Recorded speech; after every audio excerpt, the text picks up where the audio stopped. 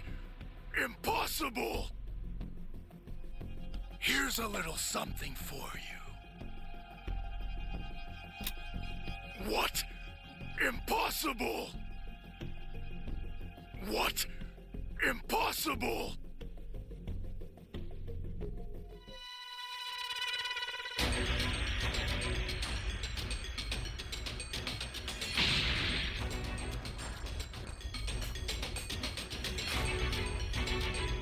Pretty sure I saw someone in the cave over there. Can you hear me? Move! It's Trunks.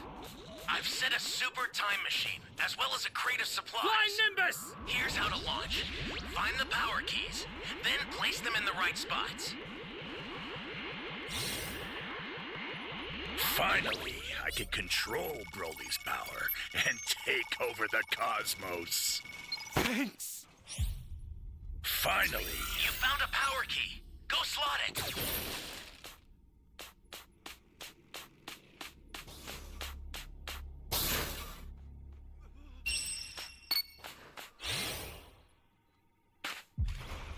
There was a whole bunch of boxes, but gotta keep it moving. Someone save me!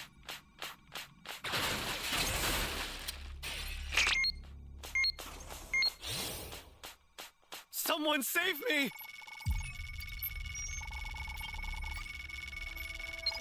Thanks. Flying Nimbus!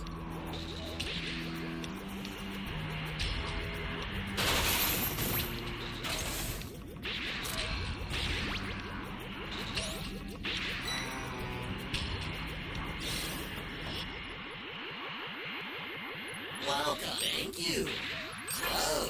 That's a new power key. Place it now. Okay, so Raiders over there, so I'm getting the fuck out of here.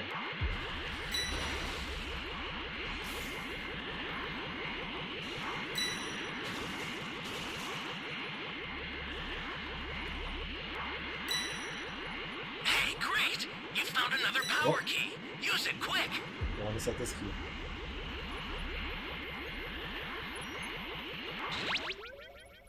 This is bad. Somebody's down. Exercise extreme caution if you're going to help them.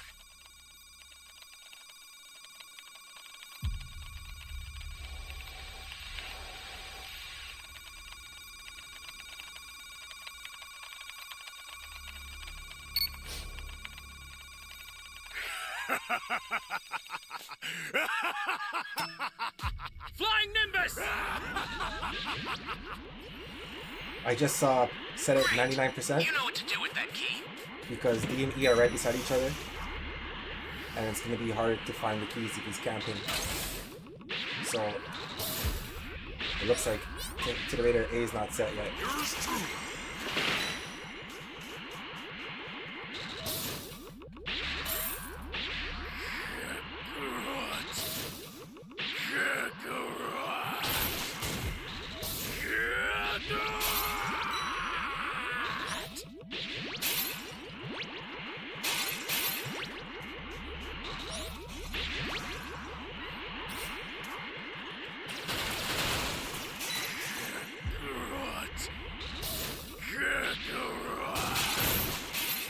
That's a new power key. Place it now.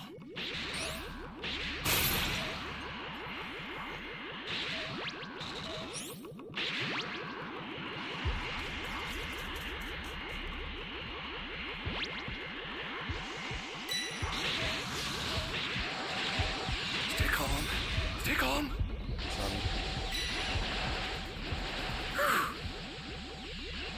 Someone planted the 8.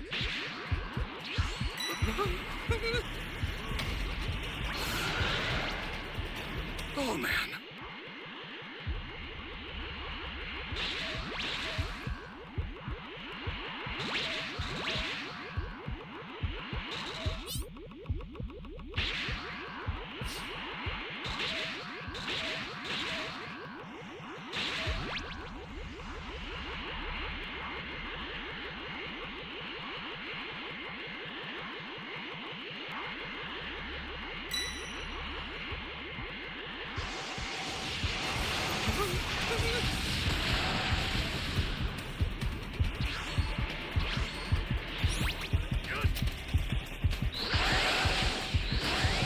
Hell, I need your help. You don't know what danger awaits. Think before rushing in. The startup system for the super time machine is ready. Head there now.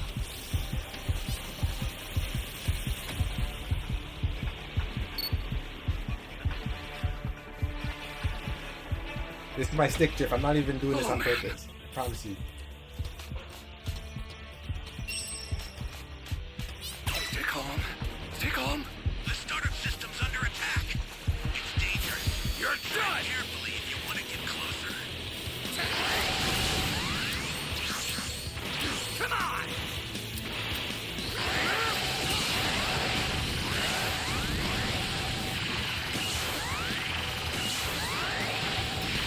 Holy hell.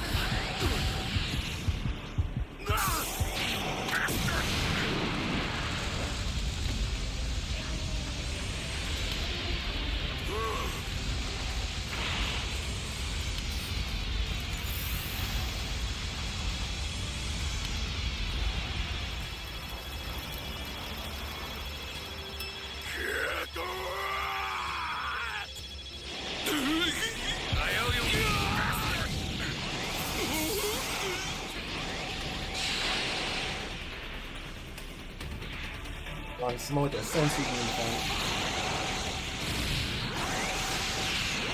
Supplies to help. Make good use of them. This is bad. Somebody's down. Exercise extreme caution. What is Survivor doing? We're in trouble here. Ally down. If you intend to rescue them, watch out for enemies.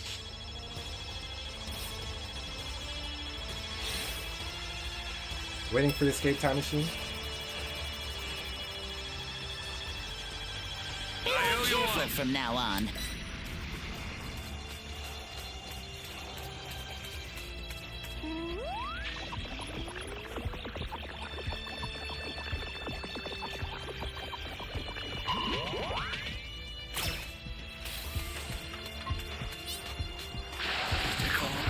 Take on.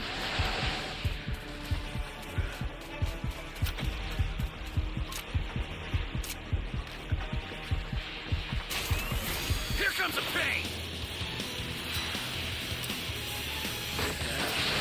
The fuck, bro? Android 9. Android 17 barrier, bro.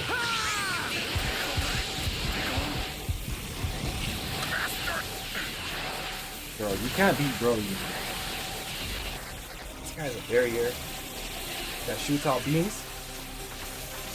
2 hits, I'm dead. An ally needs your help. We don't know what danger awaits. Think before rushing in.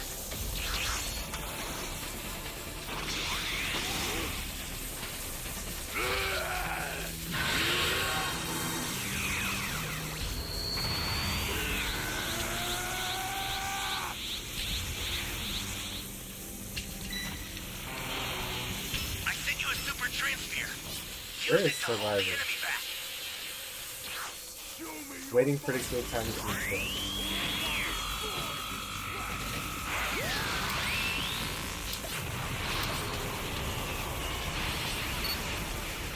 Failed.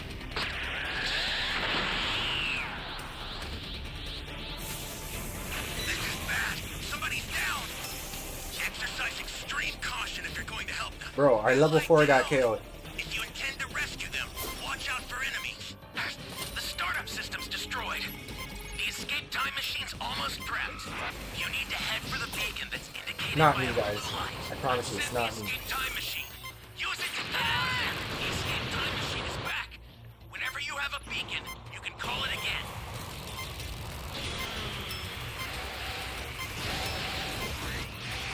Close.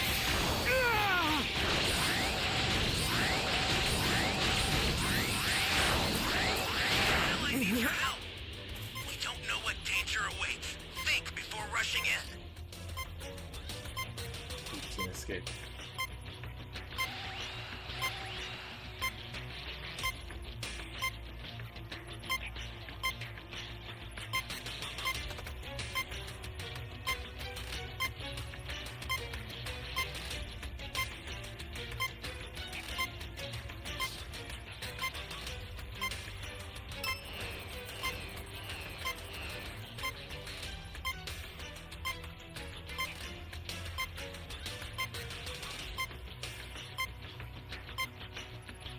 Running out of time, man.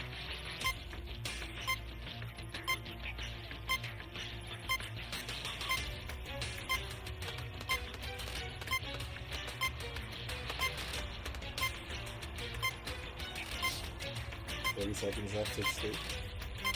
You've done well, but your time has come.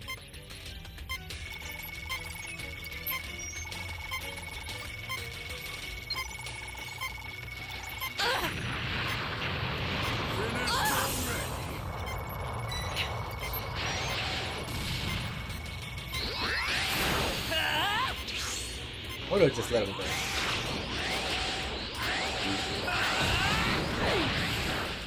You've done well.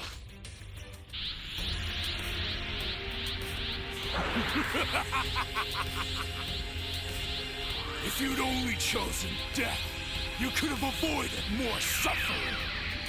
The end is nigh.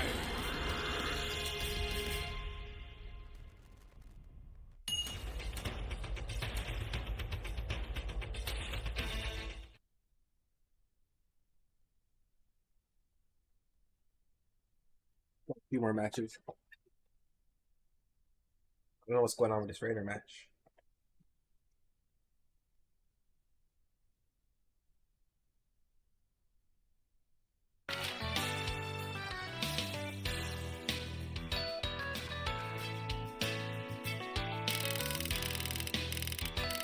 Look at the stick there.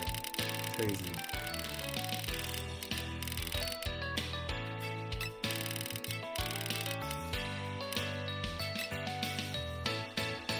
I got my controller and it just started doing that.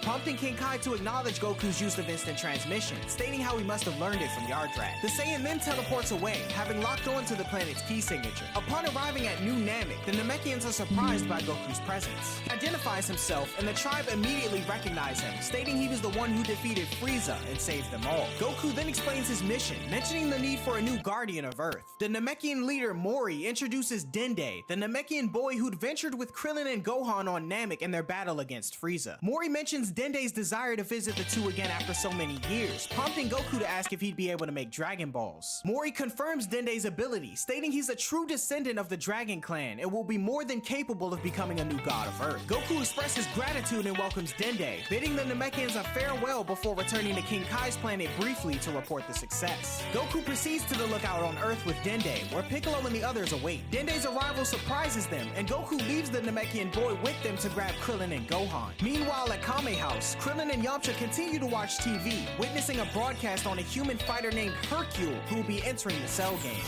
Hercule claims that Cell's nothing but a pushover, stating he used bombs ahead of time to get rid of Earth's military. Hercule then vows to wipe the floor with Cell, as an unimpressed Krillin watches on, saying he'll probably die soon. Goku then appears at Kame House, inviting Krillin to join him to see Dende again. Goku, Gohan, and Krillin all arrive back at the lookout, where Gohan and Krillin reunite with Dende once again. Amidst the excitement of their reunion, Trunks questions Goku on if his calm demeanor stems from discovering Cell's weak point, but Goku is uncertain if a vulnerability exists in Cell, confusing Trunks. Piccolo is curious about Dende's ability to create Dragon Balls, but Goku reassures him that the Elder Namekian praised Dende's skills. Dende believes he can craft Dragon Balls within around 100 days, but Goku's surprised it'll take that long. However, Dende states a more immediate solution. He can make the Dragon Balls right away if they use the ones on Earth that had previously turned to stone. Krillin expresses his approval and wonders whether Dende could make them grant 3 wishes like the Namekian dragon. Dende confirms this possibility, but raises the concern that in order to revive a large group of people simultaneously, the wishes would have to be limited to 2. Piccolo finds this arrangement acceptable, prompting Dende to request the dragon's design. Mr. Popo retrieves it for him, and standing over the casing, Dende employs his magical abilities, causing light to emanate from it and descend to the earth. Dende declares that the Dragon Ball should now be restored, leading Piccolo to admire Dende's impressive talent. Goku decides to borrow the Dragon Radar from Bulma to locate the Dragon Balls and gather them. He suggests that Gohan take a break from training and spend time with Dende until the Cell games, but this confuses him. Goku teleports away, and Trunks questions Gohan about his dad's seemingly carefree attitude, considering Cell's strength and lack of a known weakness. Gohan is equally puzzled, stating his dad just told him to look forward to the tournament, bewildering Trunks. Krillin speculates that Goku must have some sort of plan, but Piccolo states he might just be believing that forthcoming events are already predetermined, and the group falls silent. Goku arrives at Bulma's laboratory, where she and Dr. Brief are working on number 16. Goku takes the Dragon Radar and proceeds to collect the Dragon Balls, and as time goes by, Vegeta emerges from the hyperbolic time chamber, and Cell stands in his arena, wondering if 10 days of waiting was excessive. Eventually, Goku gathers all 7 Dragon Balls, and the world pins its hopes on Hercule, the supposed world fighting champion who claims he can take on Cell. Finally, the awaited day of the 17th arrives. Goku changes into his training attire and begins to depart, Chi-Chi pleading for him to be careful. She also tells him to prevent Gohan from fighting at any cost, but Goku brushes off her concerns and leaves, much to her dismay. Meanwhile, at the lookout, Goku finds Piccolo, Krillin, Gohan, Trunks, Dende, and Mr. Popo assembled. Goku questions where Vegeta is, but Piccolo states he's already departed. Goku then questions everyone's silence moments after and wonders what's wrong. Krillin explains that while the Dragon Balls can resurrect many people with a single wish, the same limitation remains. Only those who have never died before can be be revived. Dende apologizes for not revealing this sooner, but Goku reassures him, expressing confidence that they won't die. Krillin is skeptical of Goku's optimism, but Goku remains undeterred, urging them to hurry up so they'll make it on time. In the arena, Cell awaits while a reporter and cameraman observe him from a cliff, fearing for their safety. Moments later, Hercule arrives, showing off to the world and confident in his abilities. Hercule gets Cell's attention, 7 out of 8 declaring to players. take him down with a hand gesture, much to the excitement of the camera crew and citizens of the Earth. As Cell ponders on who this insect is, the stage is set as there are now only 15 minutes until the Cell games begin. 12 minutes before the commencement, Hercule is already making his way into the ring. He motions for the announcer and cameraman to join him, and they oblige, with the announcer boldly declaring himself the world's most courageous. They climb into the ring as well, aiming to interview Hercule. Hercule states he feels bad for Cell as he's about to be defeated, then exposes him, claiming he used bombs in the destruction of Central City and the military. Cell pays no attention, but Hercule assumes it's because he's afraid to face the truth. In a defiant gesture, the announcer flips Cell off while Hercule moons him. Meanwhile, Master Roshi watches this on TV, stating he wouldn't mind if Hercule got killed. Suddenly, the announcer's attention shifts as a figure flies in. Cell identifies the newcomer as Vegeta, noting he never learns his lesson but hopes he's improved a little. As the Saiyan Prince lands, the announcer questions whether Vegeta was flying, but Hercule dismisses it as a trick. The announcer approaches Vegeta, inquiring about his identity and expressing concern for his safety. However, Vegeta brushes him off, commanding him to leave him alone. Returning to Hercule's side, the announcer comments on Vegeta's peculiar behavior and says his hairstyle's weird. The countdown then continues, with only 5 minutes remaining until the start of the Cell games. Number 16 arrives next, sporting a Capsule Corp patch concealing the Red Ribbon logo, surprising Cell as he managed to fix himself up. Vegeta deduces that only Bulma and her father could have repaired the android, then states it was a waste of effort. Soon after, Cell notices another group approaching and announces the arrival of Son Goku. 7 figures descend and land: Gohan, Krillin, Piccolo, Yamcha, Tien, Trunks, and Goku, all standing ready for the battle that'll decide the fate of the Earth. The announcer is shocked at everyone's flying abilities, but Hercule states it must be a popular trick. 16 approaches Krillin, expressing gratitude for his repairs. Goku wishes 16 well, but the android firmly reminds him of his original purpose to kill him, stating that he'd be wise to remember that. Soon after, Goku volunteers to go first, surprising Trunks as he figured they'd save the best for last. Goku wonders if Vegeta's okay with this, and the Saiyan Prince remains indifferent, confident that he'll still be the one to defeat Cell. Amidst their conversation, Hercule interjects, asserting that they don't have the authority to determine the order. The announcer questions the group's participation, and Goku confirms their readiness, although the announcer exclaims that this isn't a game and chastises their ignorance. Krillin retorts that the ones who truly aren't aware are the announcer and Hercule, who boast about the world champion. Krillin tells Goku to just let Hercule go first, and amid the banter, Cell interrupts, signaling that it's time to begin. Cell impatiently instructs someone to enter the ring quickly, prompting Hercule to confidently declare that he will go first. Goku warns Hercule of the danger and advises him to reconsider, but his words fall on deaf ears as the announcer directs the cameraman to capture Goku on TV, relaying to the world the Saiyan's comments and leading many viewers to perceive Goku as foolish. At King Castle, the king observes the scene and draws parallels between the stranger and the boy who once saved the world from Demon King Piccolo long ago. However, differences in hair and eye color make him realize that it can't be the same person. Another individual amongst the group bears a striking resemblance to Demon King Piccolo as well, which the king questions. Krillin attempts to console Goku, assuring him that Hercule can be resurrected using the Dragon Balls. With a reassuring wave, Goku conveys that it's alright, and the announcer assumes that Goku now realizes Hercule's greatness. Hercule removes his cape and championship belt, locking eyes with Cell for a moment. He then brings out a capsule, opens it, and unveils a large bag containing 15 tiles. Hercule stacks and focuses his energy before executing a precise chop that obliterates 14 tiles, much to the world's excitement. However, the group, including Goku, falls into an awed silence while Cell considers Hercule a complete fool. Confident, Hercule proudly points out the shattered tiles, linking them to Cell's fate in just a minute. As the world cheers on, he believes this spectacle will boost his popularity, especially with the event being captured on TV. Assuming a fighting stance, Hercule charges at Cell, delivering a dynamite kick to Cell's face and unleashing a fury of punches. Things are looking great for the world champion until Cell eventually swats him aside, flinging him into a nearby mountain. In a hushed tone, Krillin confesses to Gohan that he was secretly hoping for Cell's victory. Despite crashing into what seemed like certain death, Hercule miraculously survives, much to Krillin and Piccolo's disappointment. The world is taken aback as Cell managed to eliminate Hercule. In response, Cell announces the immediate commencement of the Cell games, and Goku steps forward. Hercule attributes his defeat to merely losing his footing and promises to get serious next time, although Vegeta in the distance expresses disbelief at Hercule's failure to recognize how weak he truly is against Cell. Goku enters the ring, drawing the attention of everyone present. Cell lowers his previously crossed arms and comments on the impending excitement of the battle, assuming a ready stance. Trunks anticipates that everyone will finally discover the reason behind Goku's peculiar calmness, and the announcer broadcasts to the world that Hercule is currently on break, during which an unknown member of the group will step in to fight. He questions Hercule's opinion regarding this unfamiliar challenger, and Hercule dismisses the competitor's stance as that of an amateur. He asserts that Goku wouldn't last 2 seconds against him, and states he'll give him about 5 against Cell. With Cell ready to go, Goku charges forward. Cell efficiently blocks a kick and a punch from Goku, who then evades a strike by ducking. A brief exchange of blows ensues between the two, culminating in Goku executing a backflip to create distance. Cell propels himself toward Goku with a headlong rush, but Goku raises his arms in defense. As Cell prepares to strike Goku, the latter instead employs a kick to launch Cell into the air. Goku follows suit, channeling a Kamehameha wave in his pursuit, but Cell effortlessly swats the energy attack aside. Seizing an opportunity, Goku materializes behind Cell, delivering a punch to his back. Enraged, Cell retaliates by striking Goku's face and sends him flying back into the ring with an attack on the back. Goku manages to stop his descent, landing gracefully as Cell also touches down. Cell then declares that the warm-up is over, leaving both Hercule and the announcer astounded by what they've witnessed. Goku and Cell lock eyes in an intense gaze, prompting Krillin to believe that the real battle is about to commence. The announcer is impressed by the capabilities of the unknown competitor and seeks Hercule's opinion. Nervously, Hercule concedes that the performance was better than he anticipated, but states that it might be the peak of the competitor's abilities. Goku and Cell share contemplative thoughts about each other before Goku's demeanor shifts, asking Cell if he's ready for what's coming. Trunks observes a change in Goku's eyes, while Cell perceives that Goku is tapping into his full power. With a surge of energy, Goku begins to power up, creating a forceful gust that pushes everyone away. When Goku's power-up concludes, Vegeta, Trunks, and Krillin are all astonished by his newfound strength. Gohan, however, ponders the reason behind everyone's astonishment. The announcer expresses bewilderment at the explosive display and notices an aura resembling flames surrounding the unknown competitor. Cell, in turn, also embarks on a power-up, generating an even more forceful shockwave that sends everyone further back. Now, both Cell and Goku are enveloped in radiant energy. The announcer remarks on Cell's similar action, prompting Hercule to dismiss it as a mere gimmick. Goku advances towards Cell, who encourages him to get started. Goku strikes Cell with a series of blows, a punch to the stomach, an elbow to the back, a kick, and a final punch. The impact propels Cell through the air, where he manages to stop his flight while hanging upside down. Cell relishes the situation, remarking that the true essence of a fight would be lost without utilizing their true strength. Goku agrees, affirming his willingness to engage at his peak. The announcer and Hercule are shocked, and the announcer questions if the cameraman was able to capture the fight. However, the cameraman says he couldn't get something that fast. Cell, on the ground again, wipes a trickle of blood from the side of his mouth and then starts up a Kamehameha. Goku yells at him to stop, as if he uses that wave with too much power, he'll destroy the earth. Cell continues anyway, and so Goku heads up into the air, Cell then firing it off at him. The Kamehameha is tremendously huge, shooting way out into space, and Goku just barely manages to escape its path with instant transmission. Goku reappears behind Cell and kicks him before he can react. Cell is pissed and wants to know how the Saiyan can reappear and disappear at will. Goku says it's instant transmission, prompting Cell to state how annoying it is. Goku then questions Cell if he would have blown up the Earth if he hadn't jumped into the air, and Cell states he doesn't know, but he did know Goku was gonna try to fly to divert it. Cell states that he doesn't care about destroying the planet, but wants to have a little fun before then. The monster then charges forward before Goku can react and knocks Goku in the face. Goku tries to retaliate, but Cell hits him from behind, knocking Goku into the ground. Goku pushes himself up into the air, but Cell vanishes behind him, knocking Goku back into the ring. As Goku tries to recover, Cell vanishes behind him again, stating that even though he can't use instant transmission, he's confident in his own speed. Cell lands a forceful punch on Goku's face and attempts another, but Goku evades by ducking and counters by kicking Cell into the air. Goku swiftly teleports above Cell and delivers an aerial strike, only for it to be an illusion. The actual Cell emerges behind Goku, swiping at him, yet Goku narrowly manages to evade. Suspended in midair, they leave spectators like Hercule and the announcer puzzled about their whereabouts, while Krillin marvels at their incredible speed. Cell expresses his enjoyment of the battle and decides to eliminate the rule of ring ring outs as a mean of ending the fight prematurely. Realizing what he's about to do, Goku urgently shouts for everyone to move away from the ring as Cell lowers his hands toward the ground, poised to obliterate it. A massive explosion ensues, creating a gaping hole where the ring once stood. Everyone successfully escapes harm, thanks in part to number 16, who protected Hercule and the others. Despite 16's instructions for them to leave, they remain in place, confident that Hercule will get another turn to fight. Goku and Cell both touch down to the ground, and Cell remarks that their battleground is now the entire Earth. Victory will now hinge on either surrender or death as they agree to proceed. Cell launches a barrage of energy blasts, which Goku successfully evades, subsequently taking to the air. Preparing a Kamehameha attack, Goku draws Cell's attention. However, Cell warns Goku of the potential devastation if he were to unleash the attack from his current position, as it would put the Earth in jeopardy. Undeterred, Goku continues charging his blast, and as the attack nears completion, a look of surprise dawns on Cell's face, recognizing that Goku is truly preparing to unleash the blast, putting both him and the Earth at risk. Piccolo ponders whether Goku truly intends to unleash the full power Kamehameha. However, Krillin is skeptical, assuming Goku wouldn't risk destroying the Earth, a sentiment shared by Cell. Ignoring the doubts, Goku persists, and both Cell and Vegeta come to realize his determination. Unexpectedly, Goku teleports instantaneously and materializes directly in front of Cell. He unleashes the Kamehameha at full force, propelling Cell backward and blowing the top half of his body away. When the smoke dissipates, Cell's body, now devoid of its head and arms, lies on the ground. While Yamcha displays excitement, stating Goku's won, Trunks and Krillin remain silent. Goku acknowledges that Cell still possesses a significant amount of energy despite his state, prompting Krillin to shout that Cell is likely to regenerate. Remarkably, the remnants of Cell swiftly rise to its feet, undergoing a process of regeneration that culminates in the regrowth of its head and limbs. The announcer and Hercule react with astonishment, while Goku comprehends Cell's capacity for self-regeneration, just like Piccolo. Goku acknowledges his initial underestimation of the battle's intensity, though he notes that Cell's energy level has significantly diminished. Cell recognizes a similar decrease in Goku's energy and observes he looks tired. Advising Goku against spending energy needlessly, Cell cautions against jeopardizing the excitement of the fight. Goku agrees and launches a punch towards Cell, but Cell manages to evade. Goku successfully blocks a kick before succumbing to a blow to the face, and Cell is hit as well. Cell delivers a forceful punch to Goku, propelling him into a nearby mountain. Cell advances toward the Saiyan, who emerges from the rubble and launches a barrage of energy blasts. Goku pins Cell down, but Cell counters by creating a massive barrier to intercept the blast, a spectacle witnessed by the people worldwide through their televisions. At Kame House, Bulma watches alongside Master Roshi, believing Goku is performing admirably. However, Roshi holds a different perspective. He doubts Goku's chances of victory, recognizing that his pupil is well aware of this predicament and suspects some hidden strategy. Back at the battlefield, the barrier dissipates, leaving Goku heavily panting. Cell remarks on Goku's apparent decrease in strength and offers him a Senzu Bean to even the odds, proposing a more exhilarating battle. Amidst the turmoil, Trunks implores Krillin to provide Goku with the Senzu Bean, asserting that it would ensure their victory. However, Vegeta rebukes Trunks, claiming that his suggestion lacks Saiyan pride. He believes Goku would rather die than win under such circumstances, and admits his frustration at realizing he couldn't surpass Goku, even with his specialized training. Vegeta reluctantly acknowledges Goku's innate genius, but recognizes Cell as being 2 steps above Goku. Trunks questions their role in the situation, and Vegeta counters that Trunks is usually the one speculating about Goku's hidden plans, urging him to have faith. Addressing Goku, Cell questions if his pride is preventing him from eating a Senzu Bean, suggesting that his odds of victory may increase slightly if he does. Goku maintains silence, then smirks, and his aura recedes. Everyone wonders what's going on, and suddenly, Goku admits defeat, stating that he understands how strong Cell is and that he can't beat him. Shock ripples through the Z-Fighters and Cell, and the cameraman relays the surrender to Hercule and the announcer. Cell turns to Goku, emphasizing that if he indeed intends to surrender, the fate of the Earth is sealed. Goku, however, counters that there remains one more contender, and Cell dismisses the distinction, asserting that Vegeta and Trunks were both weaker.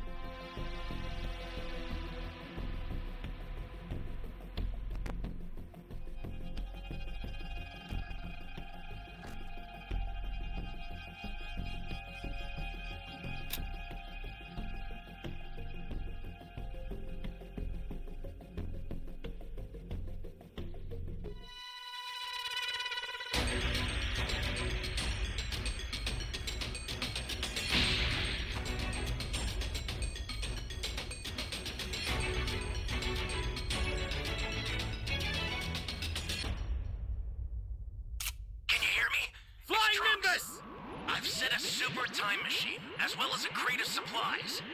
Here's how to launch. Find the power keys, then place them in the right spots. Oh no!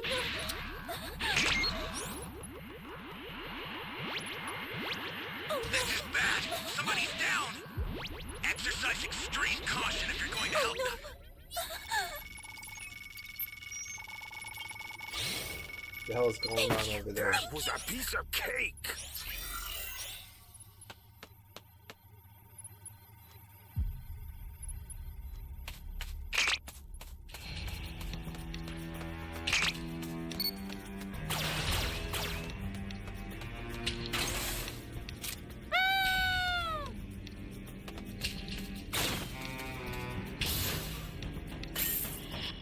Flying Nimbus!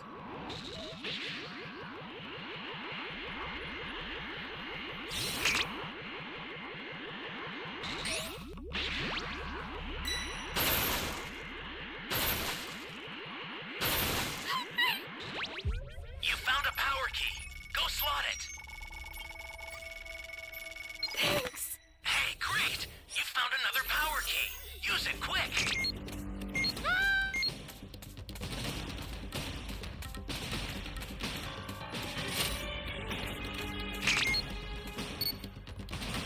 Flying Nimbus! There's a good chance he might come over here next.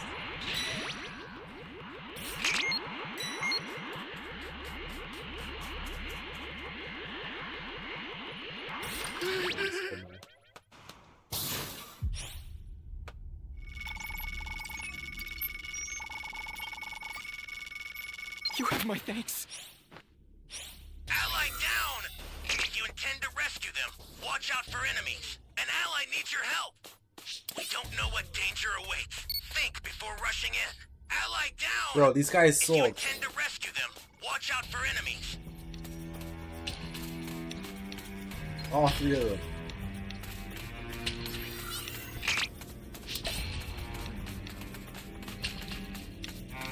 Yo, I'm gonna D rank after this.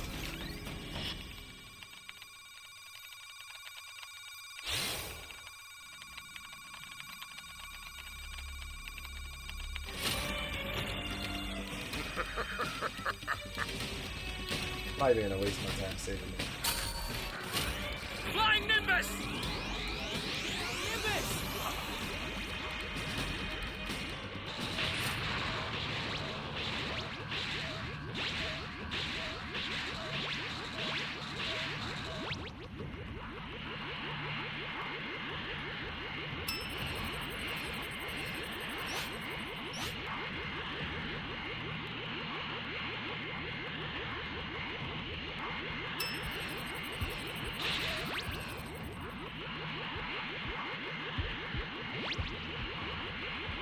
Over here somewhere I can hear him.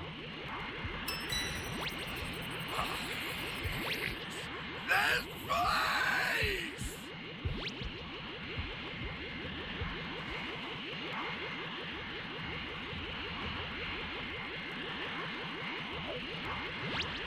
I sent you a super transfer. Use it to hold the enemy back.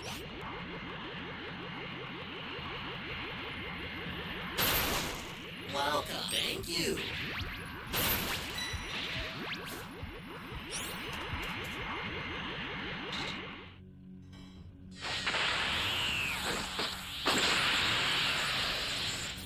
The escape time machine's ready to launch. Ignore the power Bro, this keys. match was a Get out of waste. there.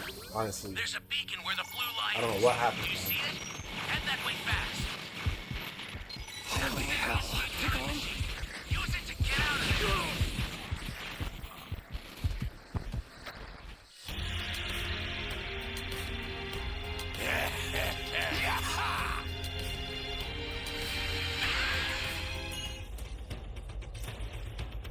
That was gonna happen.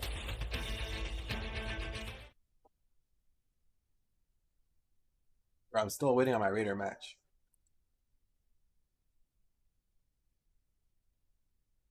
than Goku. The announcer informs Hercule that he's up next, eliciting a distressed reaction from him. A sudden wave of stomach cramps hits Hercule, and he's unable to fight. Goku questions whether he can select the next fighter, leading Cell to realize that Goku is indeed contemplating surrender. Vegeta voices confusion about the situation, grappling with the realization that there appears to be no other fighters capable of defeating Cell. Goku states that the Cell games will conclude with this next fight. If the contender can't emerge victorious, nobody can. The identity of this person leaves everyone intrigued. Goku affirms his statement after battling Cell and expresses his confidence in the forthcoming combatant, entrusting the outcome entirely to this individual. Cell questions whether Goku implies that this contender is stronger than the both of them, to which Goku confirms. Eager to learn the identity, Cell questions further as everyone watches in silence. Goku then turns to his friends and calls on his own son, Gohan, to battle Cell next. The announcement stuns everyone, including Gohan himself. Piccolo deems Goku's decision foolish, seemingly willing to witness his son's demise. Goku ascends to the cliff where the others are and addresses Gohan, asking him if he thinks he can do it. Gohan's astonishment is noticeable, while Piccolo voices skepticism about Gohan's potential to fight. Goku claims that Gohan's strength is underestimated, pointing out that his son has always managed to keep pace with them, even as a little boy. He then goes on to say that even he wasn't nearly as strong as Gohan is when he was his age. Krillin expresses doubt regarding Gohan's considerable strength, but Goku reveals that within the hyperbolic time chamber, Gohan's latent powers began to manifest. Goku reminds Gohan of his previous bout with Cell, asking if at any moment he felt like Cell was too strong to handle. Gohan acknowledges that he never felt that way, but it had to be due to Goku only using partial strength. Goku, however, states that he can't speak for Cell, but he was giving the fight everything he had. Goku then questions Gohan on if it looked to him as if he was holding back, and Gohan confirms, shocking Vegeta, who struggles to fathom the extent of the young boy's power. Goku urges Gohan to take action, thereby restoring peace to the world and fulfilling his aspirations of becoming a scholar. As his father's words fuel him, Gohan agrees to fight, removing his armor and moving towards Cell. Goku then calls on Krillin for a Senzu Bean, which he promptly tosses to Cell, suggesting he eat it to restore his energy. Krillin and the others find this act to be completely foolish, while Goku is intent on ensuring a fair fight. Cell tells Goku that he'll regret his decision, but ingests the Senzu Bean anyway. Now reinvigorated, Cell powers up once again. Piccolo tells Goku his actions were reckless, and suddenly, Gohan embarks on a power-up of his own that generates a powerful shockwave, leaving everyone in awe. Astonishment dawns everyone's faces as they witness Gohan's astounding power, an exception being Goku, who seems unfazed by the display. Piccolo's surprised to see how Gohan's grown, while Vegeta questions how the young boy could have achieved such a remarkable surge in power. Cell concedes that Goku may have been telling the truth in describing Gohan's strength, yet he regards his assertion of Gohan's capability to defeat him as an exaggeration, one that will ultimately lead to his son's demise. Touching down, Cell's focus shifts to Gohan, initiating an attack with a kick that Gohan effectively blocks. Cell withdraws momentarily before launching another assault, but Gohan quickly evades each attempt. The two adversaries land back on solid ground, Cell stating that he'll need to use his full speed to catch Gohan. In a swift sequence of movements, Cell seizes Gohan by the shirt, delivering a powerful headbutt followed by a forceful blow to the face. Cell then hurls Gohan skyward, launching a shockwave to propel him through a series of mountains. Concern envelops Krillin and Trunks, while Chi-Chi, viewing from home alongside the Ox King, faints after seeing her child hurt. The announcer expresses bewilderment over the sudden turn of events, and Piccolo lays the blame squarely on Goku for his naivety, contending that the Saiyan's actions are responsible for Gohan's death. Goku, however, tells Piccolo to calm down, assuring him that Gohan is still alive. Krillin and Trunks also detect Gohan's undiminished energy, but Cell, believing Gohan to be defeated, tells Goku to come on and continue their fight. Goku, however, redirects Cell's attention to a surprising development. Cell pivots, observing Gohan emerging from the rubble, remarkably unscathed. The sight of Gohan leaves Cell visibly astonished, as he states he's tougher than he thought. Calmly, Gohan tells Cell to put an end to this fight, as it's meaningless. Cell responds with laughter, asserting that the Cell games indeed possess meaning. For him, they serve as amusement, and for others, they represent Earth's salvation. Gohan then shares his perspective, disclosing that he lacks the desire to fight or to kill, even someone as despicable as Cell. Cell acknowledges that he understands Gohan's aversion to fight, but doesn't understand why he wouldn't want to kill him. Gohan then tells Cell of what his father meant regarding his potential. He recalls that when consumed by anger, he harnessed an incredible involuntary surge of power, leading to extraordinary combat abilities. Cell, however, dismisses Gohan's words as an attempt to intimidate him, countering by telling him that all he wants to do now is see the boy angry to know if he's telling the truth, then delivering a punch to Gohan's face. Cell delivers a forceful strike with his elbow to the back of Gohan's neck, promptly following it up with a kick that sends him flying. As Gohan regains his footing, Cell charges forward, launching a punch that Gohan expertly evades by leaping over it. In a swift counter, Gohan delivers a powerful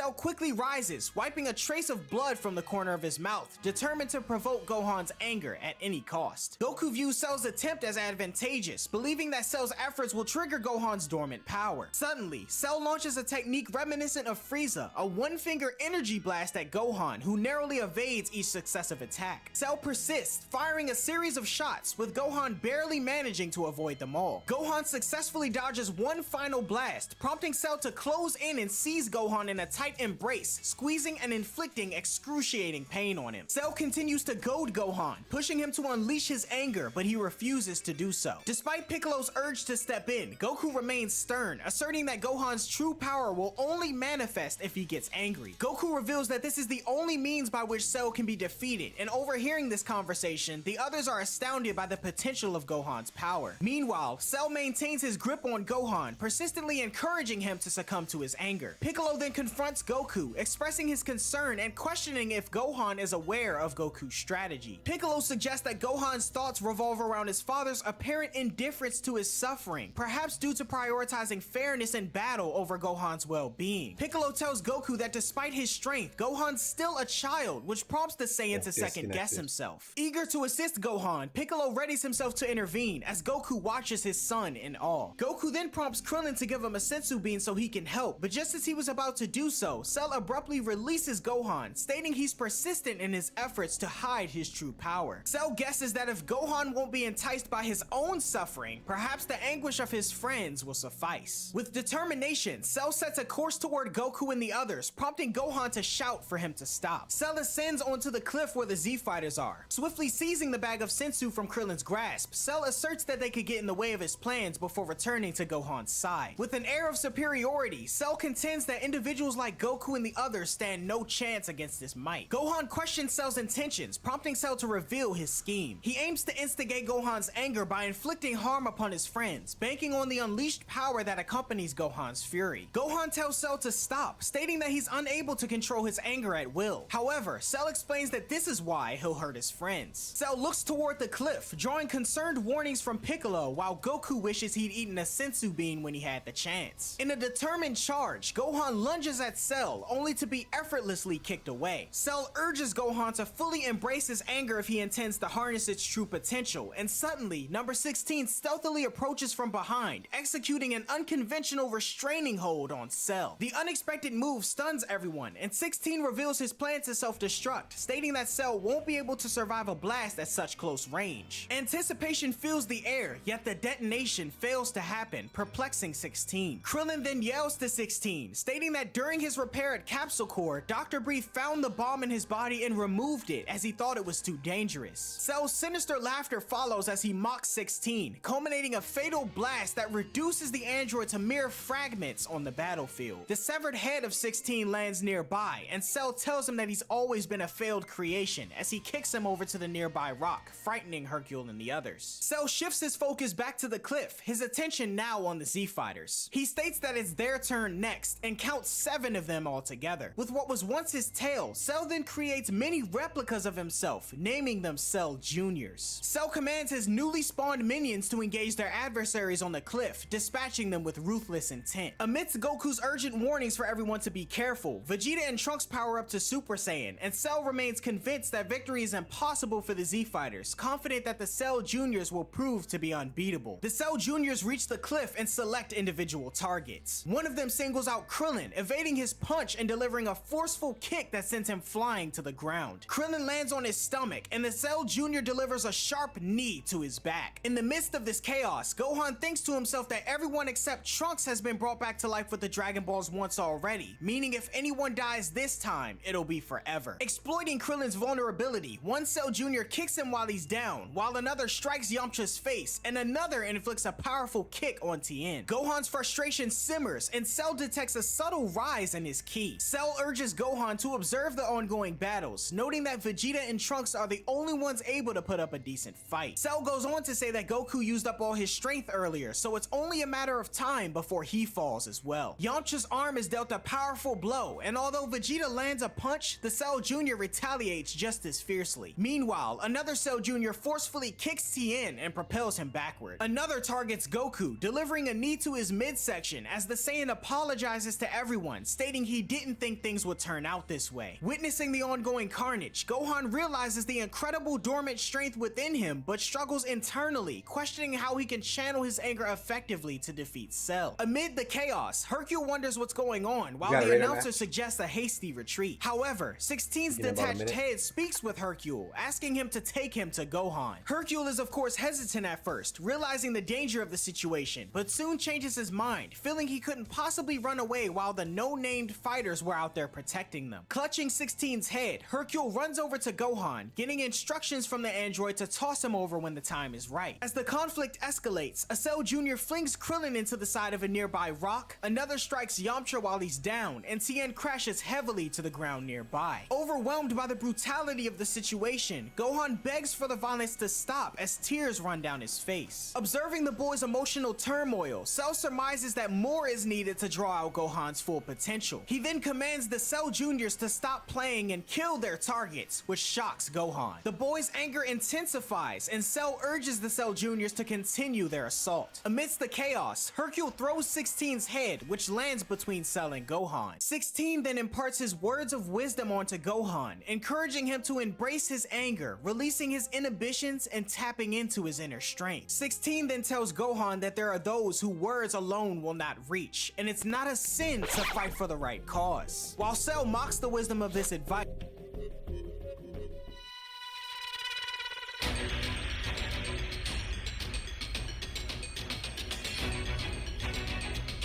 What's up, homie? Playing Dragon Ball The Breakers right now. Terror begin.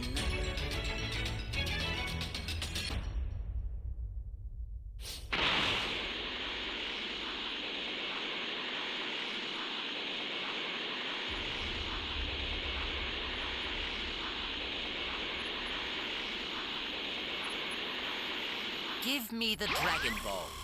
You won't get your wish. You have my best. Give me the Dragon Ball.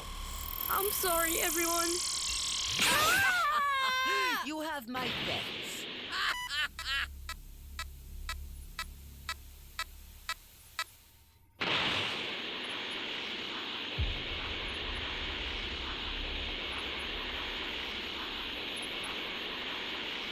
Give me the Dragon Ball. I don't know what you mean. If you do not have them, then I have no need.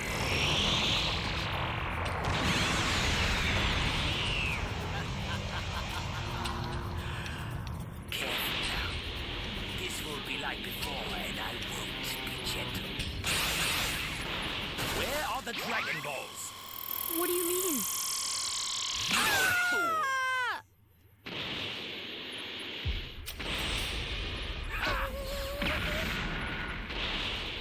Where are the Dragon Balls? I can't help you. Sorry.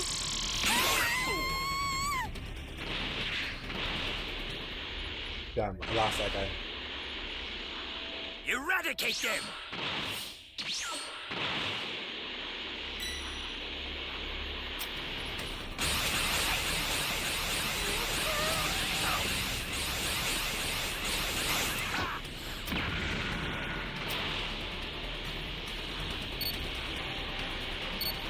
Someone Where are help the me. Dragon Balls? Very well. I'll make sure your death is quick.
You just went over there, so.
Wow, lucky.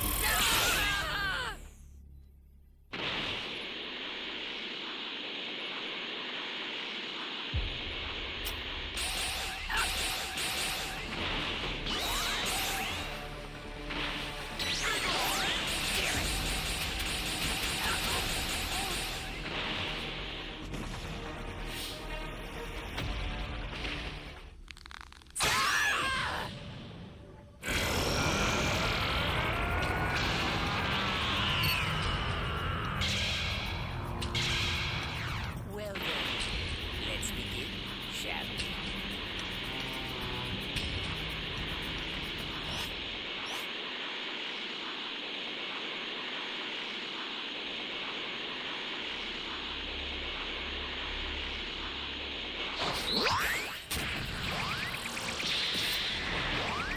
No escape!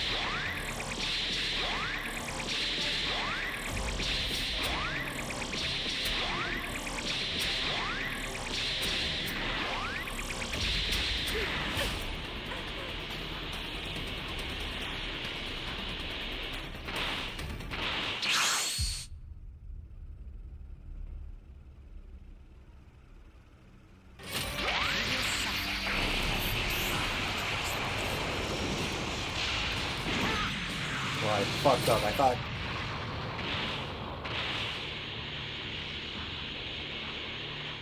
Go save that person. Thought I was destroying B for a second. Or I thought they were planting the B key. I was gonna destroy A.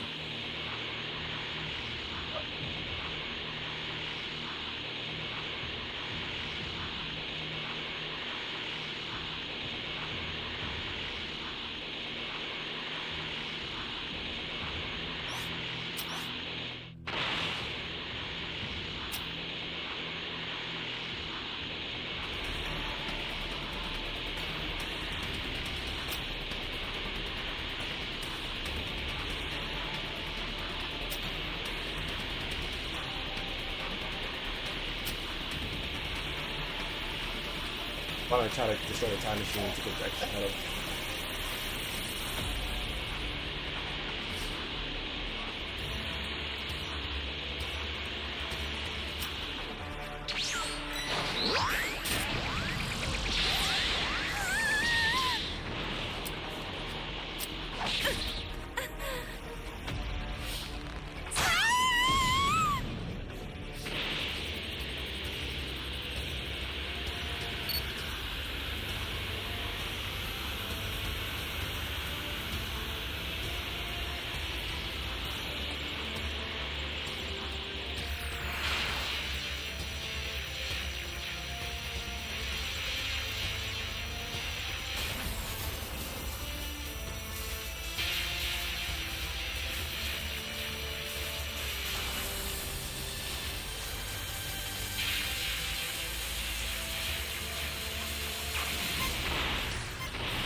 Goku.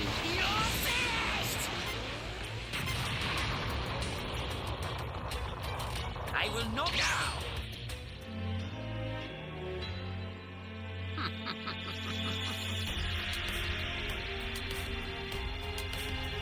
You're no match for me.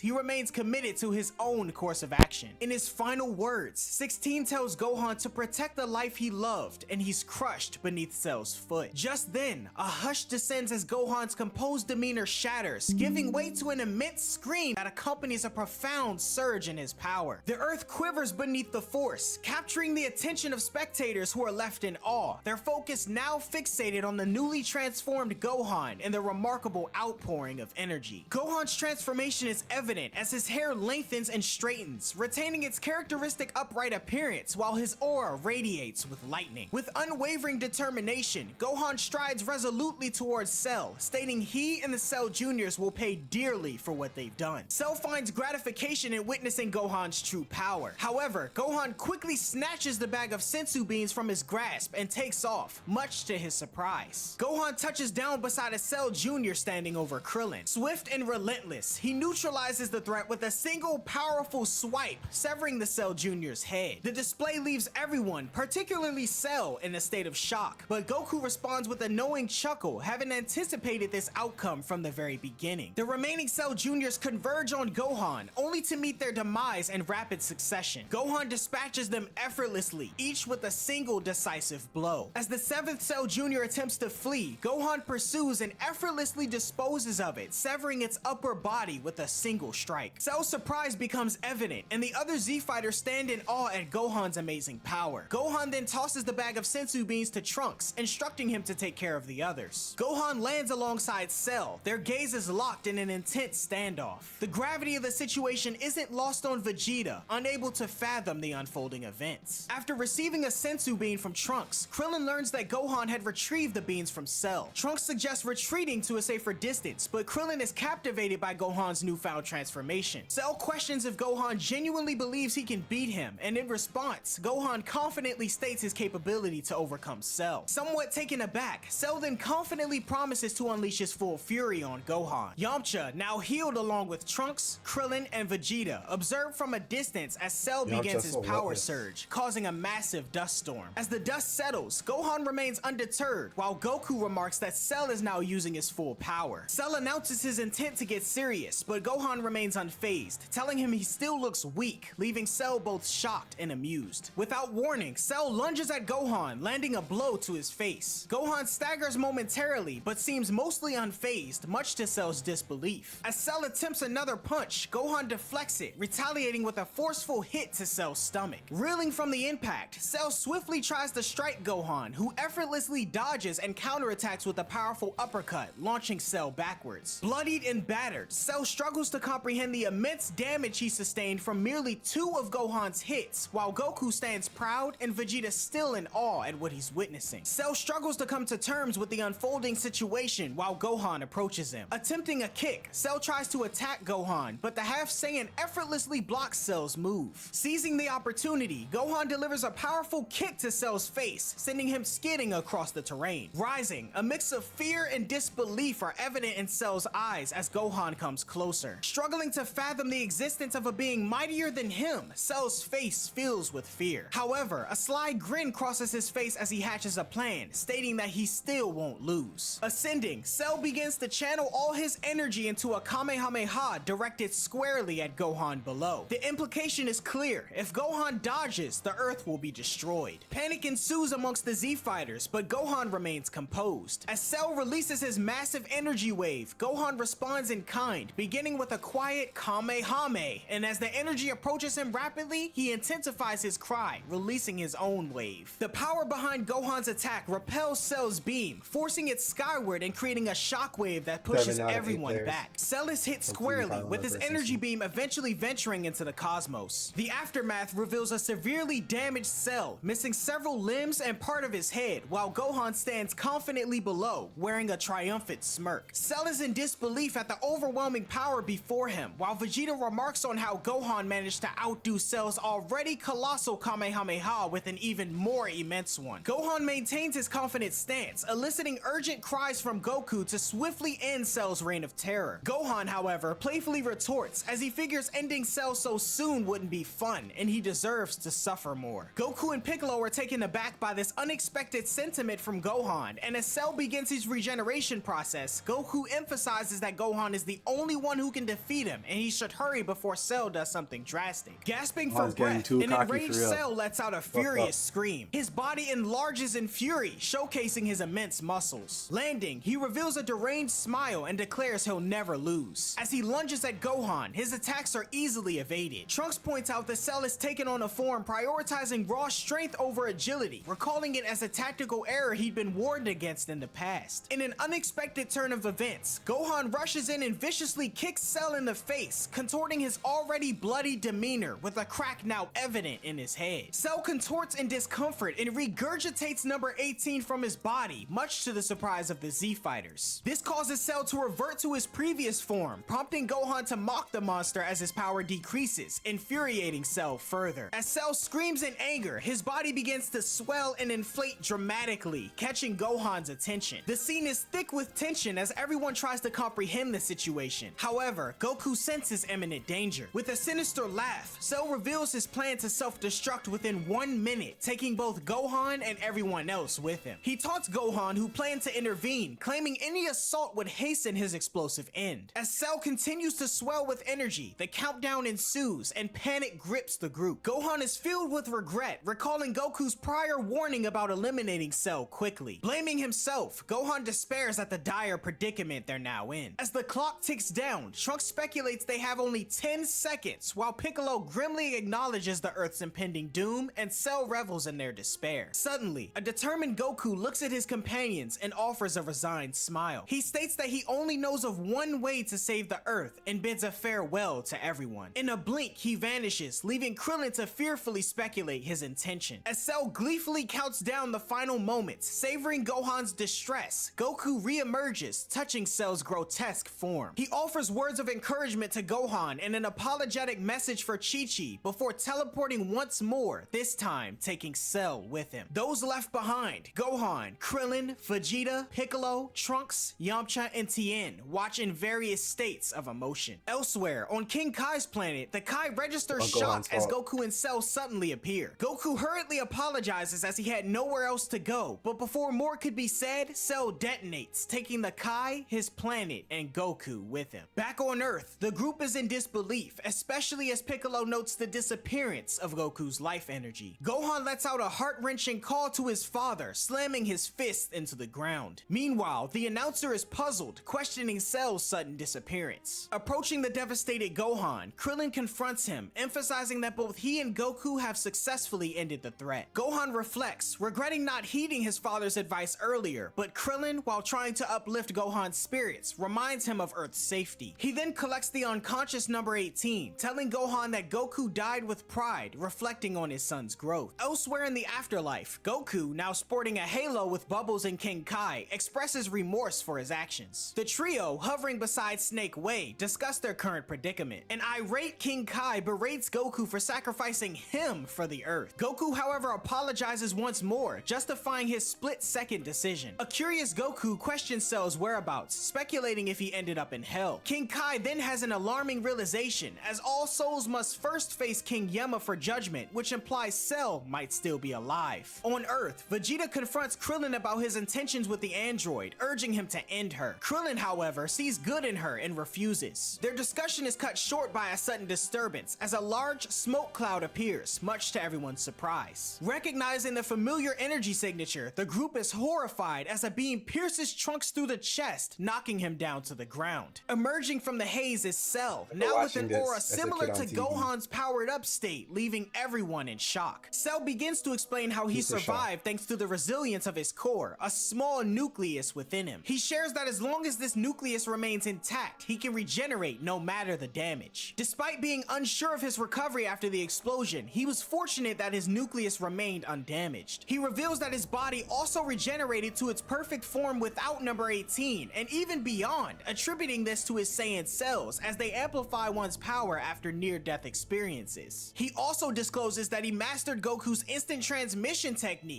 ironically thanking Goku for it. As the revelation sinks in, Vegeta seethes with anger for Trunks, while Gohan, gathering his resolve, prepares for what's next. Recharged, Gohan's aura crackles to life once more, a smirk displaying on his face. Curious, Cell questions Gohan's amusement, to which the young Saiyan retorts about avenging his father. Cell is dismissive, confident about his advantage this time, while Vegeta, with a look of horror, glances back at the fallen Trunks. Filled with rage, he screams out and charges at Cell, transforming into a Super Saiyan mid-flight. He releases a large energy blast and a barrage of blasts following suit, causing massive destruction. Yet, emerging from the aftermath, an unscathed Cell catches Vegeta off guard, easily knocking him down. Poised to deliver a finishing blow, Cell releases an energy blast at the Saiyan, and in an act of desperation, Gohan intervenes, shielding Vegeta from the impact. The force of the blast has severely injured Gohan's left arm, leaving it bloody and limp, much to Cell's satisfaction. Piccolo shouts in concern for Gohan, while Krillin grumbles about Vegeta's impulsiveness, noting that Trunks could have been resurrected with the Dragon Balls. Declaring the end of the battle, Cell's tone becomes ominous, while Gohan, sensing a significant increase in Cell's strength, becomes apprehensive.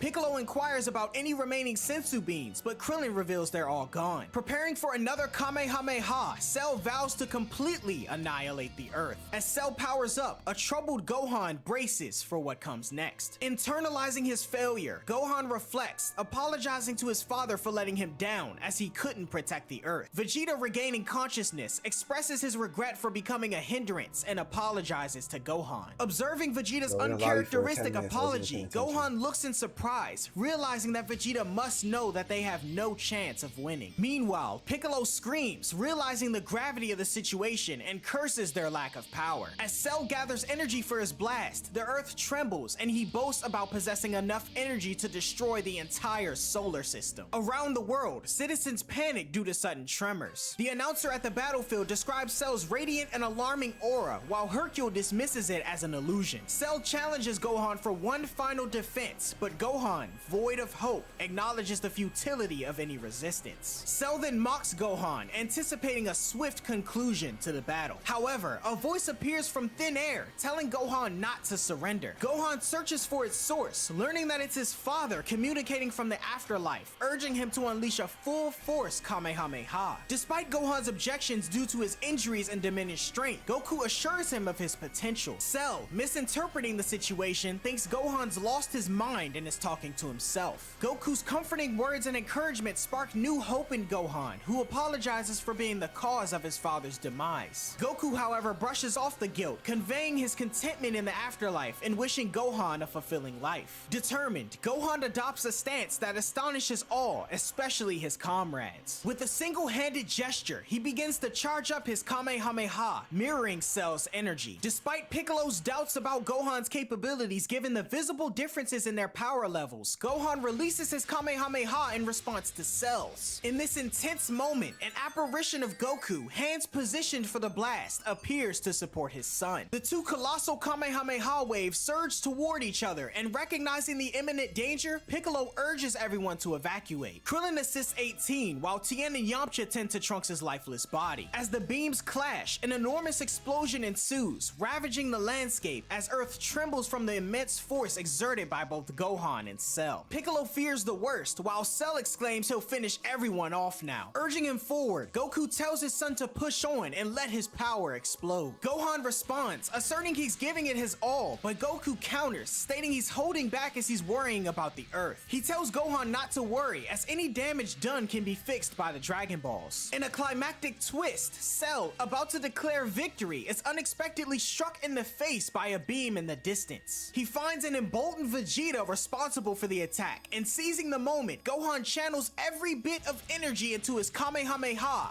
overpowering Cell's. The impact annihilates Cell entirely, down to his core, and after the final explosion, exhausted and reverting from his Super Saiyan state, Gohan collapses. The aftermath reveals a vast crater in the spot once occupied by Cell, and those present reel with shock of Gohan's victory. Goku beams with pride, and a wearied Gohan grins, catching his breath. Piccolo is in disbelief that Gohan succeeded, and Yamcha is overjoyed. Landing beside Gohan, the group consists of Piccolo, Yamcha, Krillin cradling 18, and Tien holding Trunks. Yamcha showers Gohan with praise, and since they're out of sensu beans, Krillin suggests seeking Dende. Yamcha then takes a tired Gohan, while Tien with Trunks and Krillin with 18 depart. Before leaving, Piccolo questions if Vegeta needs help, but Vegeta with pride declares he doesn't need help from anyone. As Piccolo departs with a smirk, Vegeta initially sits in silence, acknowledging he's been utterly beaten by both Goku and his son. Frustrated that Goku gave up his life, Vegeta goes his own way, vowing to never fight again. Meanwhile, Hercule, after rising, realizes everyone's gone. When the announcer rises and questions Cell's whereabouts, Hercule confidently declares that he defeated Cell. He dismisses the previous fighter's tactics as mere tricks, and upon broadcasting Hercule's claimed victory, global celebrations erupt in his honor. At the lookout, Dende restores number 18. As Yamcha warns Dende of the possible danger, Krillin calms him, revealing Gohan's triumph over Cell. 18 learns of Gohan's power and is cautioned by Yamcha against any retaliation. She's reminded by Piccolo of Krillin's compassion after she was spit out by Cell, and out of nowhere, Gohan suggests Krillin's love for 18, earning a smack on the head. 18, however, dismisses the notion, departing after calling Krillin a runt. An agitated Yamcha threatens to teach 18 a thing or two, but is checked by Tien, who knows he'll do no such thing. Piccolo then stresses the priority of resurrecting those who were killed by Cell, and Gohan tries to console Krillin, although it doesn't work. As Mr. Popo produces the Dragon Balls, Shenron is summoned under a darkened sky. Yamcha wishes to revive those who were killed by Cell, and Trunks rises, yet Goku remains undetected by Piccolo. A second request to resurrect Goku is rejected by Shenron, leaving the group to contemplate another way to bring their hero back. However, from the afterlife, Goku conveys a heartfelt message to his friends, telling them not to revive him. He acknowledges being a magnet for villains as stated by Bulma and King Kai, and contemplates a peaceful Earth without him. Enjoying a unique status in the afterlife, Goku looks forward to endless challenges and meeting new people. Goku reassures everyone that he's happy where he is, and tells Gohan that he has nothing left to teach him, as he's stronger now than he ever was. As the Saiyan bids a farewell to his son and friends, an image of him appears in the sky, Krillin noting that even in death, Goku looks cheerful. As the group struggle with Goku's departure, Shenron floats idly by, waiting for the second wish. Shenron grows impatient, prompting the group to make a wish or forfeit their opportunity. Yamcha suggests a necklace for his girlfriend, however, Krillin wishes to transform number 17 and 18 back to regular humans. Unable to do this due to their overwhelming power, Shenron declines. 18 observes discreetly, appearing surprised at Krillin's wish. Yamcha questions why Krillin tried to use the wish for 17, to which Piccolo states that 17 was also brought back to life. Refocusing, Krillin questions if Shenron can instead remove the explosives from the androids' bodies. Shenron states that this wish is possible as it doesn't interfere with the power of the androids. He then grants the wish and bids a farewell, departing as the Dragon Balls scatter across the Earth. Trunks inquires about Krillin's motive behind the wish, and Krillin expresses sympathy for the androids, burdened by having a bomb in them, as 18 sits discreetly, contemplating on what just happened. When asked about why Krillin helped 17 as well, he states he might just be perfect for 18, contemplating her to come out of hiding, exclaiming that her and 17 are twins. 18 tells Krillin not to get the wrong idea about her, and tells him that she's not thanking him for his wish. However, she turns around before leaving, telling Krillin that she'll see him soon. Yamcha encourages Krillin, suggesting the possibility of romance, while Piccolo remains perplexed by human emotions. As Krillin admits mixed feelings as he still misses Goku, the group disperses. Tien departs for home, telling the group he'll probably never see them again, and wishes Trunks the best of luck with the androids in his future. Yamcha decides to leave as well, and Trunks shares his plans to return to the future after a night's rest. Piccolo confirms his residence at the lookout, and after a few farewells, Gohan, Trunks, Yamcha, and Krillin part ways. As they travel, Yamcha enlightens Trunks about Vegeta's reaction to his death, and at Goku's home, Gohan consoles a grieving Chi-Chi. The following day sees a farewell gathering for Trunks, with attendees donning their best attire. An appreciative exchange between Trunks and Vegeta marks the occasion, and as Trunks departs in his time machine, an image of Goku lingers among him on Gohan and his friends. In Trunks' future within West City, he returns via the time machine. Greeting his mother Bulma, she remarks on his growth. He details his time in the hyperbolic time chamber at the Lookout, where a day equates to a year of training. As he recounts his experiences, he mentions Goku's death, Gohan's subsequent vengeance, and even Vegeta's emotional reaction to his own demise, which astonishes Bulma. Their conversation is interrupted, however, by news of the androids attacking Parsley City. Confident, Trunks assures Bulma of his eventual success before transforming into a Super Saiyan and departing. In the midst of destruction, number 18 wreaks havoc while 17 observes, attributing her rage to a lost video game. Their banter is disrupted when an old man manages to shoot 17 in the face. In retaliation, 17 wastes no time, taking the gun that he had in his holster and shooting the old man. Soon after, Trunks arrives, declaring his intention to end the androids. In disbelief of Trunks' reappearance, the androids confront him, thinking they'll once again be able to have their way with him. Yet with his newfound power, Trunks swiftly defeats number 18, much to 17's surprise. Trunks then proceeds to overcome 17 in the name of his fallen friends and Gohan, destroying him as well via the bomb in his body. Declaring the battle unfinished, Trunks hints at one more threat looming. Fast forwarding 3 years, the time machine is ready for a round trip. As Trunks prepares for departure, he anticipates an attack from Cell. Confronting Cell, Trunks reveals he's aware of the plot and he declares the plan's failure and prepares for the showdown. Cell, taken aback by Trunks' confidence, processes his claims. Trunks confidently asserts that Cell was powerful in his perfect form, but Trunks believes that he can defeat him in the form he's in now. Piecing together the puzzle, Cell deduces Trunks' knowledge stems from time traveling, but skeptical, he mentions his surveillance data, which suggests Trunks couldn't even best the androids. Trunks then questions Cell on their current absence, prompting Cell to realize Trunks has defeated them after all. In disbelief, Cell is suddenly sent airborne by a shockwave from Trunks, who pursues him to a desolate terrain. Upon landing, a Super Saiyan transformation engulfs Trunks, prompting Cell to muster his strength as well. As Trunks vows to stop Cell's time-traveling ambitions, their clash ensues. Trunks gains the upper hand, landing a punch that leaves Cell reeling. Despite Cell's desperate tail strike, Trunks adeptly maneuvers, spinning Cell around and throwing him into the air. As Cell prepares to launch a Kamehameha wave at Trunks, he notices as the Super Saiyan powers up immensely, subsequently launching a devastating blast that eradicates Cell completely. Victorious, Trunks reverts to his original state, expressing his gratitude to Goku and the others before heading home, where Bulma warmly greets him. After enduring a rough future, Trunks, alongside Bulma and others, finally relishes true peace. A peace that, under Trunks' watchful eye, promises to last. The Cell Saga is without a doubt my favorite in all of Dragon Ball history. This saga, nestled with the intricate storyline of Dragon Ball, is the embodiment of the series' ability to masterfully blend intense battles, profound character development, and intricate plot twists. Furthermore, the introduction of time travel and the concept of multiple timelines brought a fresh and intricate dimension to the series. In essence, the Cell Saga is a masterclass of storytelling. It combines the best elements of Dragon Ball and weaves them into a narrative that remains etched in the memory of fans worldwide. But what do you guys think of this saga? Is it your favorite? Let me know down in the comments below. Also, remember, if you want to see more content like this a week or so early on my channel, you can become a member to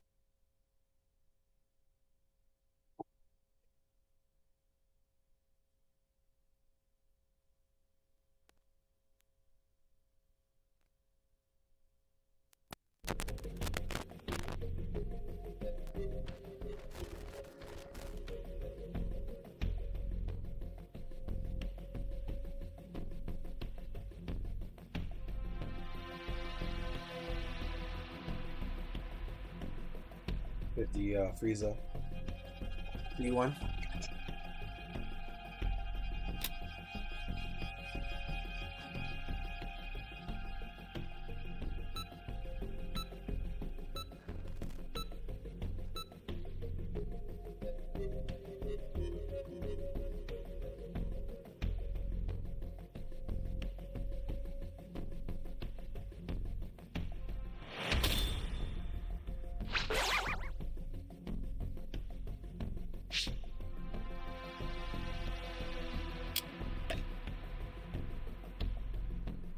What are you doing? Is this another of your pathetic attacks?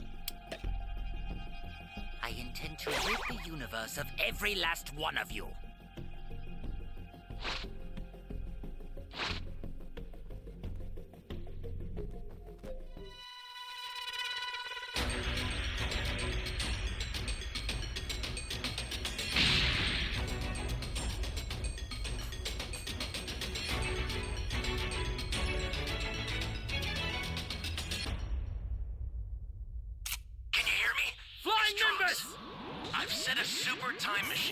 well as a crate of supplies. Here's how to launch. Find the power keys, then place them in the right spots.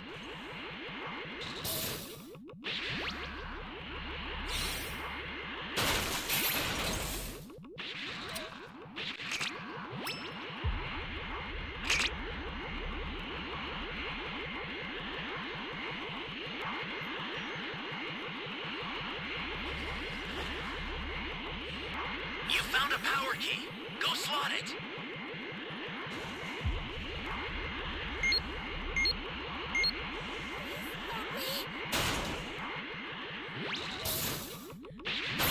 That's a new power key. Place it now. Is anyone out there? You're my savior.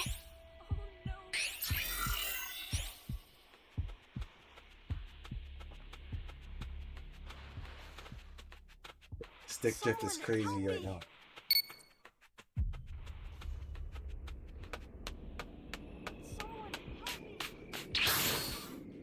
Flying Nimbus! Holy hell.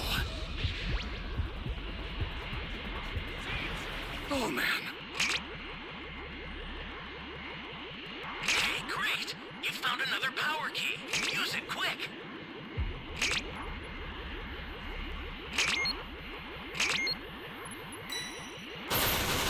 Is anyone out there? Great! You know what to do with that key. Find just a CP next. Thanks.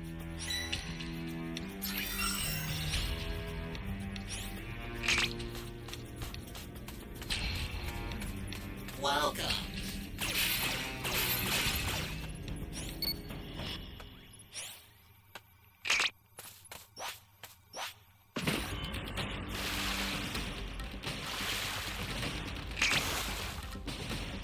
This is bad. Somebody's down. Exercise extreme caution if you're going to help them.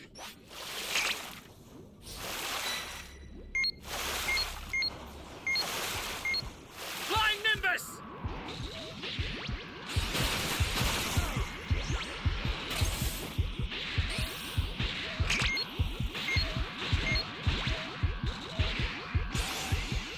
That's a new power key. Place it now.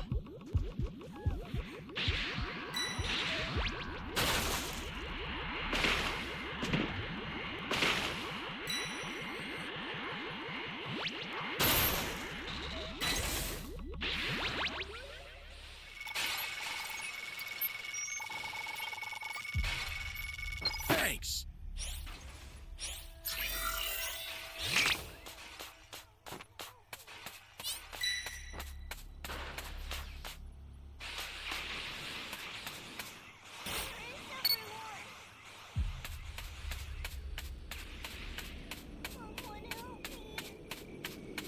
That day, where you at?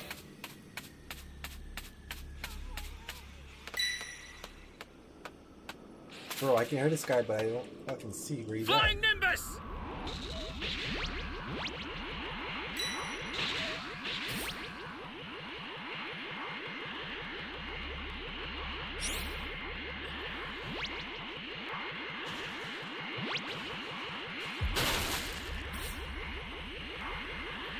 Oh, I'm tripping.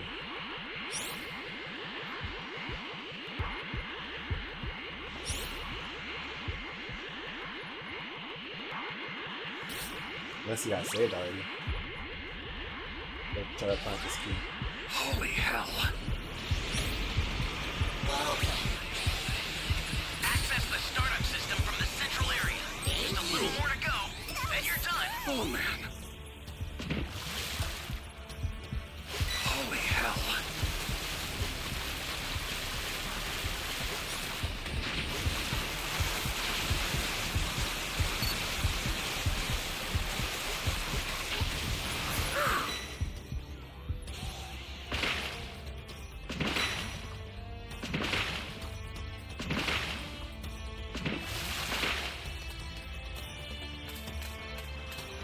Flying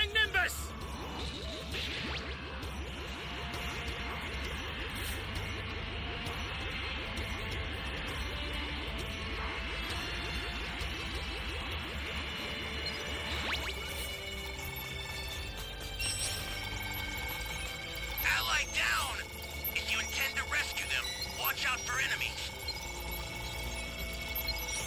Nah, I'm actually playing that.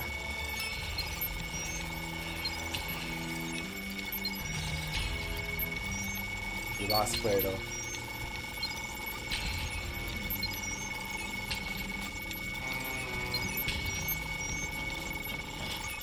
Fires. Stay calm. Stay calm.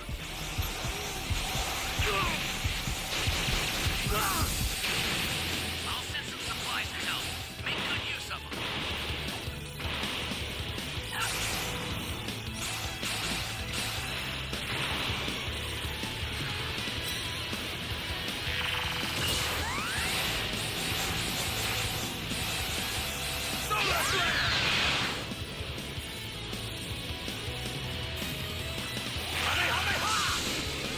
An ally needs your help. You don't know what danger awaits. Think before rushing in.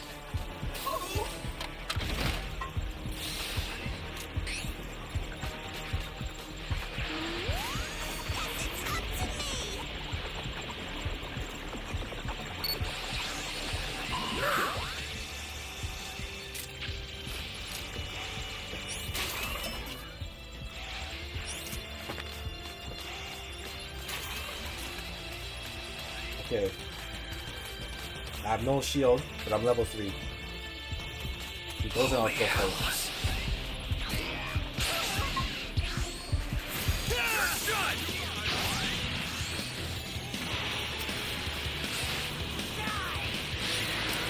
Come on!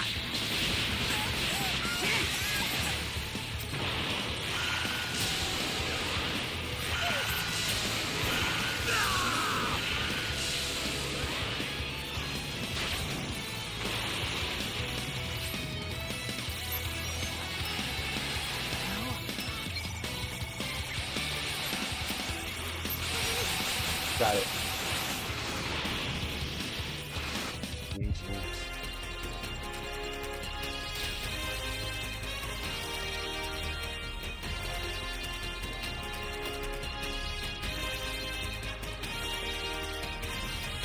Yeah, man, the game is called Dragon Ball The Breakers. Dragon Ball The Breakers.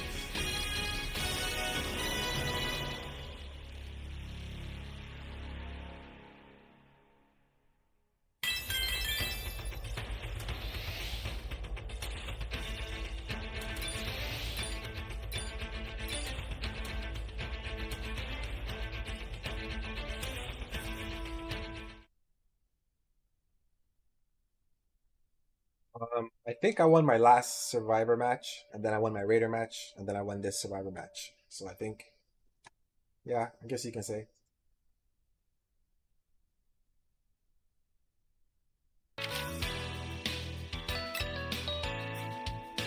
Gotta find something else to watch. Gonna watch,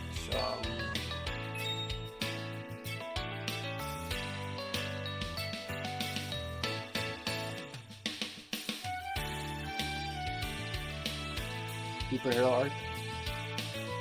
The Dragon Ball Superhero arc takes place after the events of the Granola arc. Following the battles on planet Cereal and the startling reveal of Black Frieza, Goku and Vegeta, aware of having fallen behind to the Galactic Tyrant, continue their training on Beerus's planet. Meanwhile on Earth, Trunks and Goten, now teenagers, take on the role of local superheroes known as Saiyaman X1 and Saiyaman X2. The pair encounter a couple of criminals who try and take them out, but naturally our heroes make short work of them, and the local police come to finish up the rest. Shortly after, Trunks tells Goten how well their heroics went, to which Goten agrees, then stating how awesome their poses were, just like Clean God The game's himself, like 20 bucks a video game character who the boys on took most loads of platforms. inspiration from. Just then, Goten's phone sends him an alert for another theft, only to discover it was a cyber threat, which disappoints Trunks as he wanted to beat up some more robbers. Goten then gets a video call from Chi-Chi, who yells at him to return home as she has no idea where he's been the entire time, revealing that the duo's superhero exploits were a secret to their families. As Goten rushes to remove his heroic gear, Trunks acknowledges that their transformation sequences aren't cool enough and wishes they had special transformation watches similar to Gohan's in the past. Trunks then gets the idea to ask Pilaf to create it for them, which catches Goten's attention. Trunks inquires for Goten's superhero costume, and doing so, Goten then takes off on the flying Nimbus to head home. Soon after, Trunks lands in an alleyway and wonders if he should change his outfit there or go home in his superhero outfit, as he doesn't want to risk any civilians knowing his secret identity. Trunks is then surprised to spot his grandparents at a nearby flower shop and quickly puts his helmet on to avoid detection. Dr. Brief, however, spots him and questions if he's one of the mighty superheroes that's been making waves in the town recently. Trunks then introduces himself as the hero Saiyaman X1. Dr. Brief's pet dinosaur recognizes Trunks and goes running toward him. Brief notes that their pet dino usually doesn't bond with anyone other than family, to which Trunks replies that superheroes are loved by all. He orders Dino to sit as to not blow his cover and flies away. Brief then noting that the number of youngsters learning to fly has increased quite dramatically. Brief's wife then walks toward him after buying flowers. Brief tells her that the superhero's voice sounded very familiar to him, but changing the subject, his wife tells him to help choose which flowers are nicer, as she plans to gift them to Pan for starting kindergarten recently. Dr. Brief, however, thinks to gift Pan a fancy airplane instead, since the last time he saw her, she was upset that she couldn't fly like Piccolo and the others. Suddenly, Dino notices something. What's wrong? Giving up already?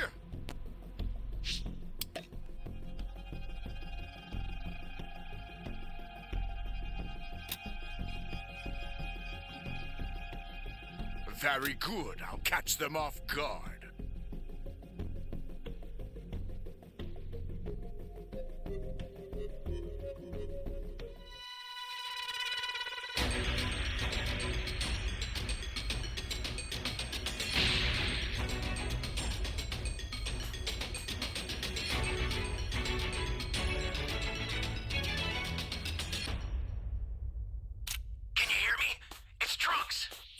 Set a super time machine as well as a crate of supplies. Here's how to launch. Find the power keys, then place them in the right spots. There was a civilian here, no one saw him. You're my savior.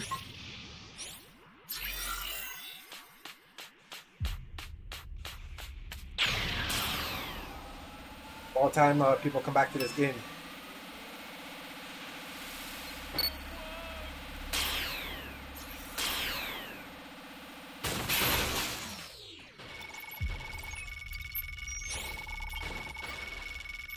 You're a big help. You found a power key. Go slot it.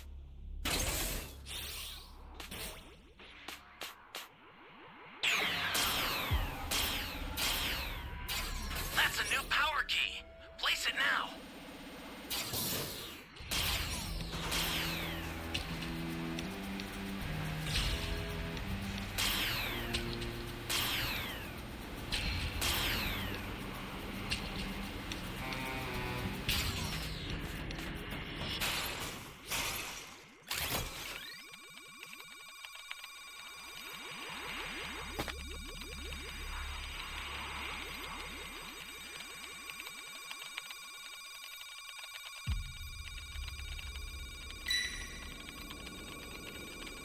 Like he's in E heading towards D.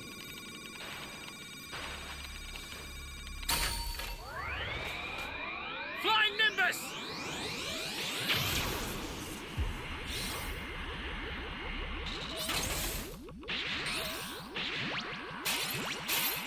Hey, great! You found another power key.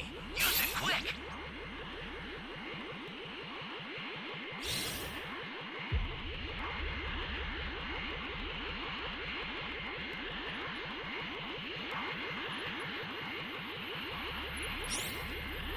Welcoming you. Close.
super transfer. Take it and survive this.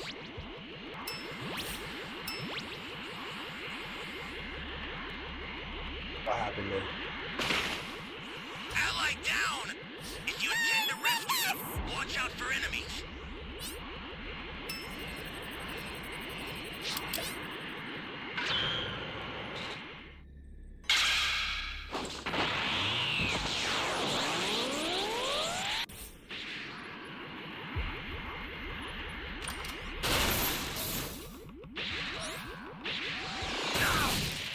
That's a new power key. Place it now.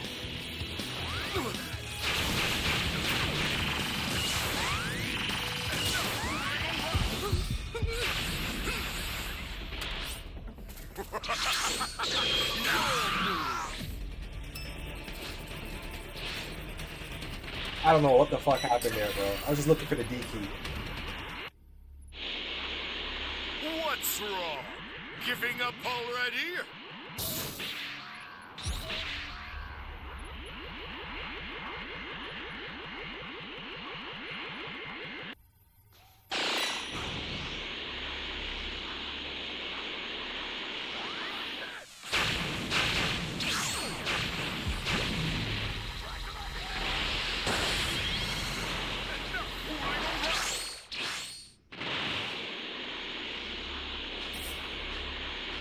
Don't look so scared.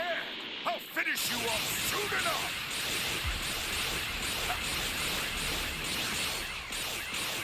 I don't know, man. Don't worry, I'll be quick about It it. sucks he was level 4. If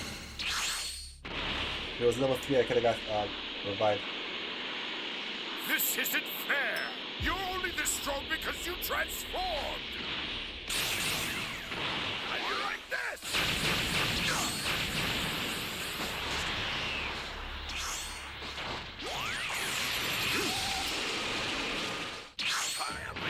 But to be honest, you can see me from this distance anyway. So if you saw me going down, One chance. that's how he got me.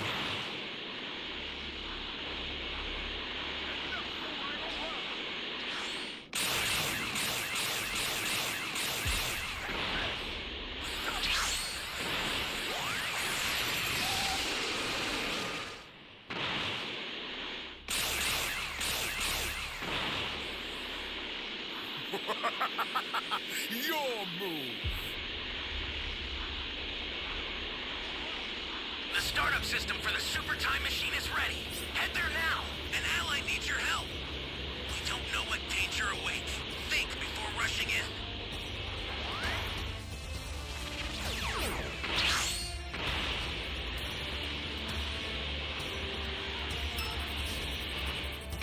I'll send some supplies to help. Make good use of them. I was shooting after he already got go.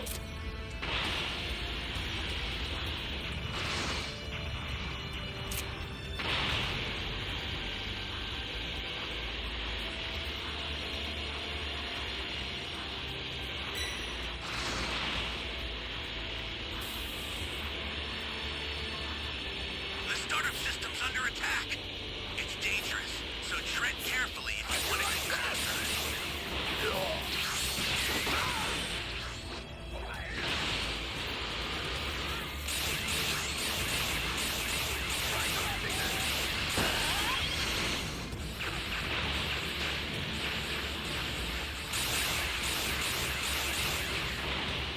This is bad.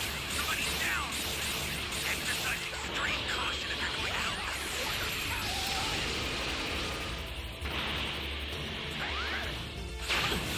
Let's go.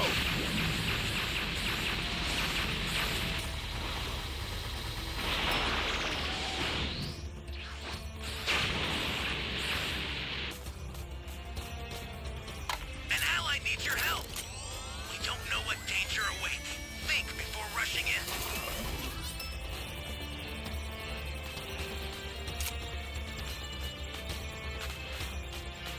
What's wrong?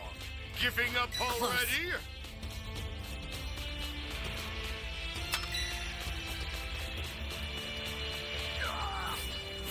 Here comes the pain. Terrified of me? Too slow. Oh, that was some bullshit.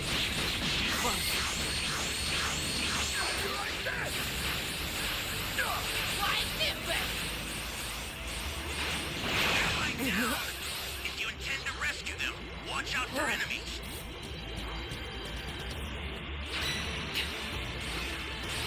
This is fast. Somebody's down. Exercise extreme caution if you're going to help them. The startup system is under attack. Yeah, that level 4 let the other person die. You even try. So after you die. Very Try cool. to play it off. Catch them off guard.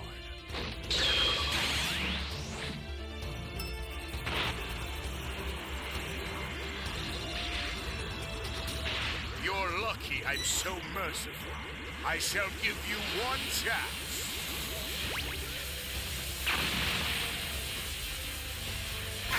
The startup system's destroyed. The escape time machine's almost prepped. You need to head for the beacon that's indicated by a blue light.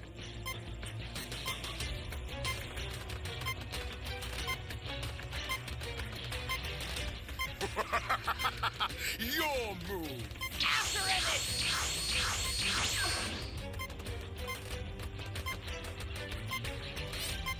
What's wrong? Giving up already? You imbecile! Well, that's all, folks. Guys are playing around. And we went down, but we didn't do it. Something in the distance and starts growling, revealing it to be Capsule Corps helper bots running away from something. Dr. Brief wonders what's gotten into them, to which his wife inquires the same. He's then surprised, grabbing the attention of his wife, who sees a zombie and screams in fear. The next day at Capsule Corps, Trunks visits Pilaf and questions him about the wristwatches. Pilaf tells Trunks that his is ready now, and Goten's will be done the next day. In return of keeping his heroism a secret, Pilaf tells Trunks not to tell Bulma that he's been stealing the Dragon Balls. Trunks agrees and reminds him about his part of the deal, to which Pilaf says that he hasn't even told Shu or Mai about their heroic activities. Suddenly, Bulma interrupts from behind and inquires why they're being so secretive. Trunks manages to avoid the question, and Bulma tells him to get to school as he's running behind. Before he leaves though, Trunks sees Mai lifting a heavy box and stops to help her, as he still has a crush on her. Shu tells Trunks to help him lift the boxes too, but Trunks ignores him and tells Mai that he needs to talk to her when he gets home, and leaves blushing, which Bulma notices. Bulma then confronts Pilaf,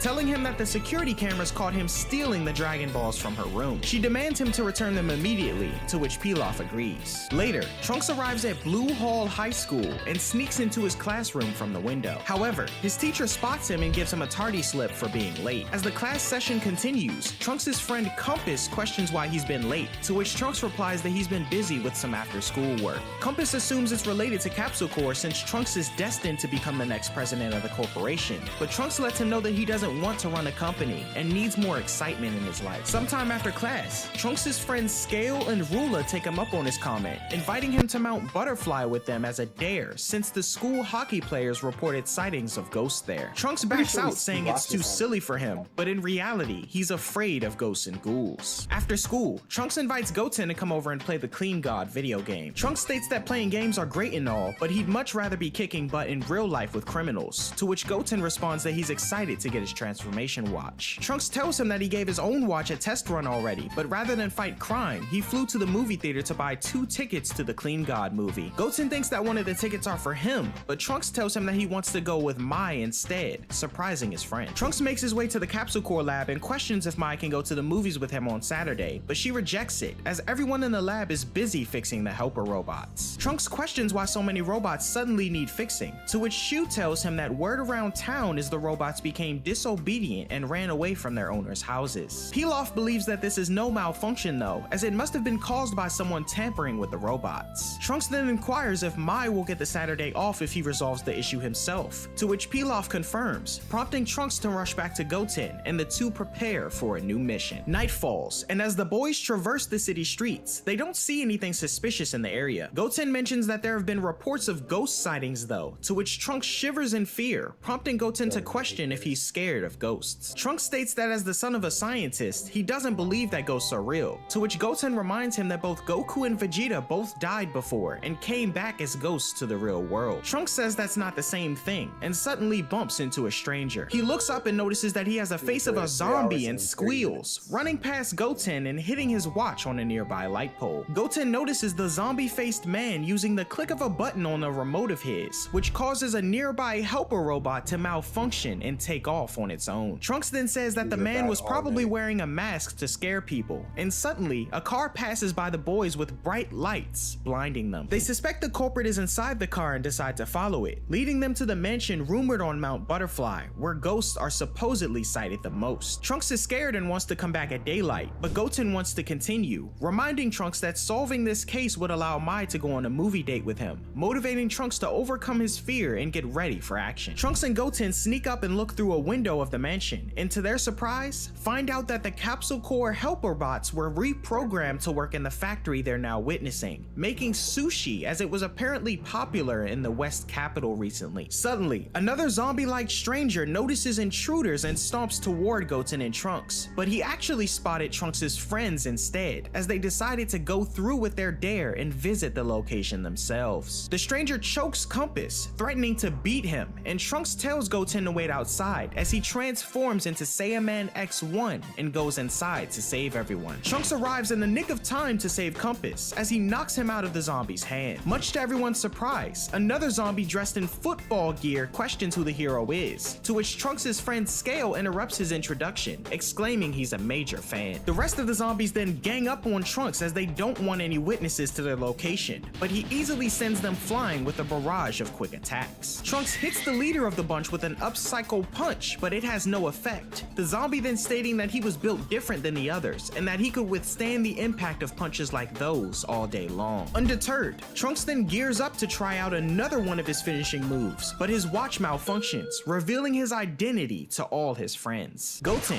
thinking quick on his feet, destroys the lights in the building and takes Trunks' schoolmates to safety, leaving Trunks behind in all the confusion. Goten introduces himself and tells the group that the ghost made them all hallucinate, and having seen Trunks as a Saiyaman, the group believed the story. Upon realizing amongst themselves that the mansion was really haunted though, they all take off, screaming into the night. Back at the factory, surrounded by darkness, Trunks transforms into a Super Saiyan to light up the room, and redons his costume as Saiyaman X1. He then charges up his special move and lands a devastating blow to the zombie's face, quickly defeating him. Goten then appears and restores the lights, stating that Trunks really did a number on the zombies. Trunks then inquires about his friends, to which Goten tells him that it's all taken care of, as they took the bait with his illusion story. Trunks looks around the factory for any clues surrounding the helper bots mystery, as he can't question the zombies since he knocked them all out. He then finds a safe nearby, and in it is a disc titled Dr. Gero. The boys are confused on what this is, but Trunks takes it with him, stating that he'll check it out once he gets home. Soon after, Krillin then arrives on the scene in his police attire and spots Goten and Trunks. When questioned on why he's in the area, Krillin states that he got a report from a nearby resident who said they'd seen corpses moving around in the area as they were stolen from the morgue. Trunks is shocked by this as he realizes the zombies he fought were actually reanimated corpses and screams, much to Krillin's surprise. Time passes, and a short man in a lab coat returns to the factory at Mount Butterfly, noticing the wreck and downfall of his reanimated soldiers. The leader, now known as Alpha Number 12, explains the situation, stating that they were beaten by a kid from a high school and gives the scientist-looking individual Trunks' school badge. Surprised that all of his creations were beaten, the scientist is distraught to see that the disc titled Dr. Gero is missing from his safe, stating that it's the only copy in the world. He also acknowledges that his base of operations is now ruined, forcing him to resort to other forms of work in order to procure enough money for his research. The next day, Trunks goes to the lab to ask Mai out once again, but this time, Pilaf and the others are even busier, the leader telling Trunks that a lot of severely broken helper bots were collected from Mount Butterfly. Realizing he was the one who destroyed the helper bots in the battle to defeat the undead, Trunks yells in frustration,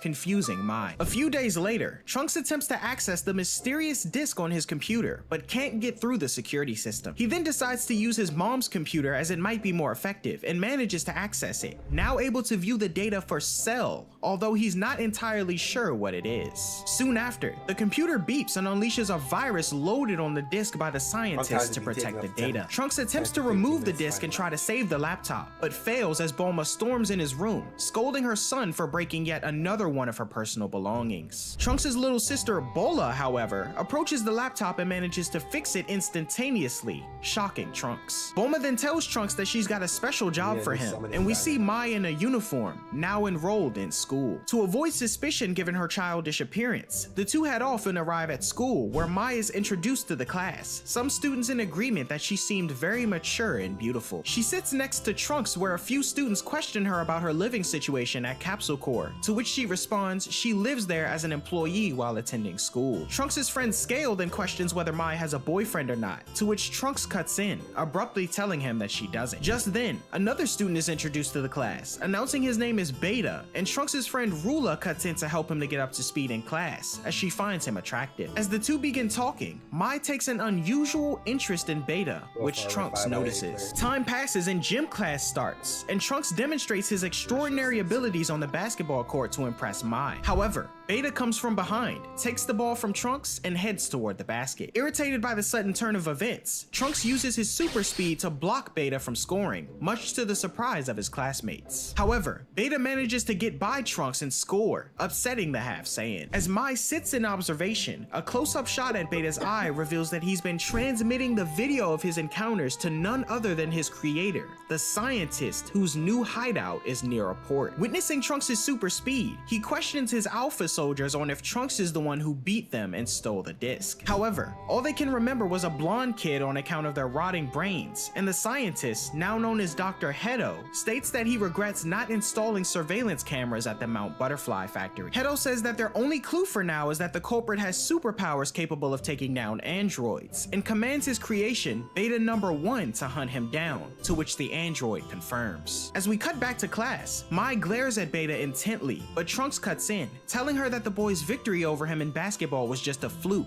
and that he'll win next time for sure. However, Mai, seemingly uninterested, tells Trunks to be quiet, which confuses him. She then points out that Beta isn't human, and the two notice the stitching on his neck, prompting Trunks to freak out as he believes it's another one of the undead. In response, Mai says that he's likely this is an the android, superhero but a manga. different I don't type know. than number 18. She also points out that it seems like he's looking for someone, to which Trunks thinks to himself that the zombies are likely out to get him after the incident at Mount Butterfly. Class ends, and observing through Beta's feed, Dr. Hedo, suspicious of Trunks, commands the android to do whatever it takes to find out if he has superpowers. Beta then throws a football at Trunks, but Trunks ducks, pretending he needs to tie his shoe. The ball bounces around and hits a fire extinguisher, covering Beta in the liquid as Trunks walks off, irritating the android. Lunchtime comes, and Beta pretends to spill his soup in an attempt to reveal Trunks' power. However, Trunks catches it and thanks him for the food, irritating Dr. Hedo, who watches from the feed. We cut to math class, and Beta beats Trunks in a race of solving equations. Dr. Hedo jumps in excitement, but his alpha soldier reminds him that solving math problems won't help him to catch their thief. Hedo acknowledges this sentiment, but states he needed a small victory. After school, Beta waits behind a wooden wall with the intent to drop it on Trunks to reveal his strength. Trunks notices and prepares to do something about it, but suddenly, Beta notices Goten in the distance, picking up a car to grab a tennis ball for a couple of girls. Trunks calls Goten an idiot for revealing his power at school, and Beta, now assuming Goten to be the thief, is commanded by Dr. Hedo to transform and get the disc back. Ripping off his school uniform, Beta appears in front of Goten with his superhero outfit, to which Goten states that it's cringe. Trunks and his classmates circle the two, with the Half Saiyan hoping Goten doesn't engage him at school. Beta, now introducing himself as Beta number 1, states that he's Dr. Hedo's masterpiece, to which Goten questions who that is, as he's never heard of him before. As he attempts to head home,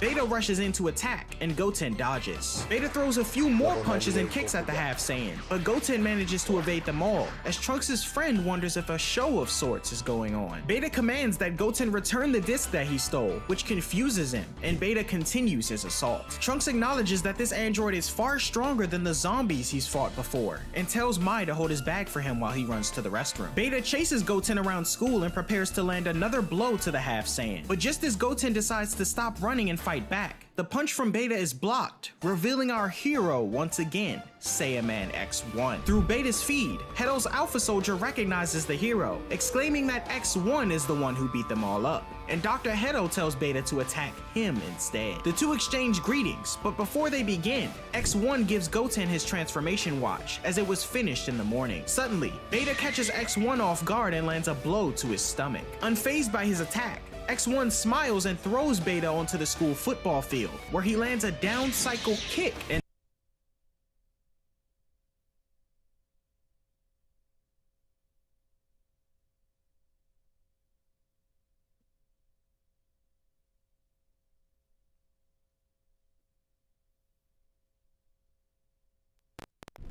Because those insolent mortals continue to defy and profane us, we will reveal to them the ultimate power of the gods. It's time to show them divine perfection made whole. The vast beauty of my being. Oh.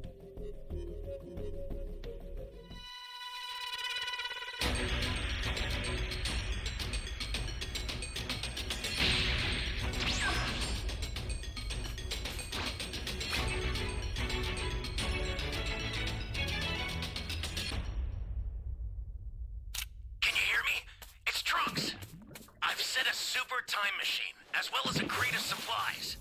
Here's how to launch. Find the power keys, then place them in the right spots.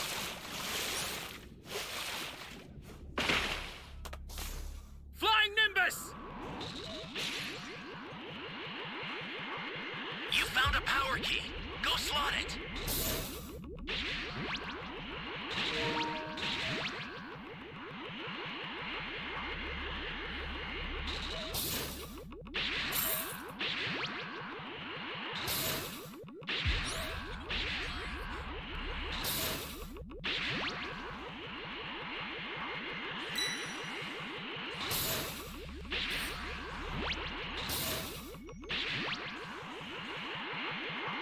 Where am I? Still S1.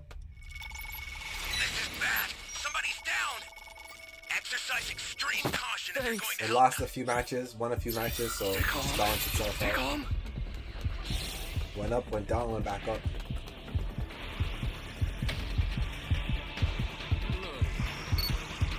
Flying Nimbus!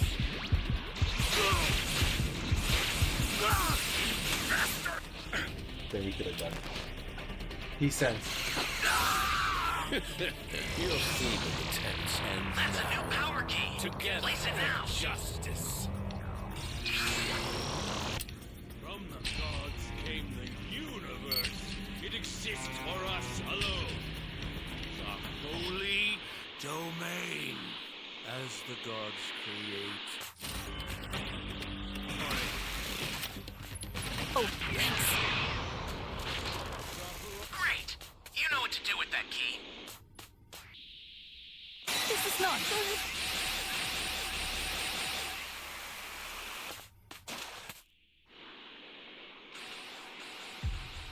An ally needs your help. Justice. We don't know what danger awaits. Think before rushing in. Got killed.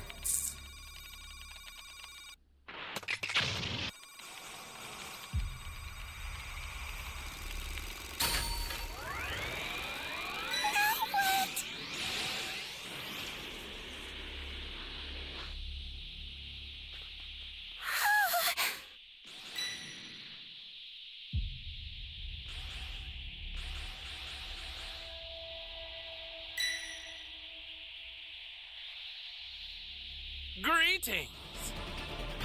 This is bad. Somebody's down. Exercise extreme caution if you're going to help them.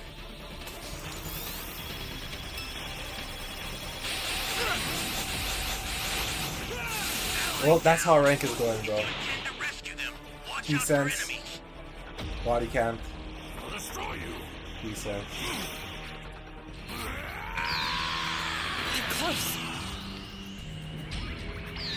Well, what do you think of this color? Is it not beautiful? It happens.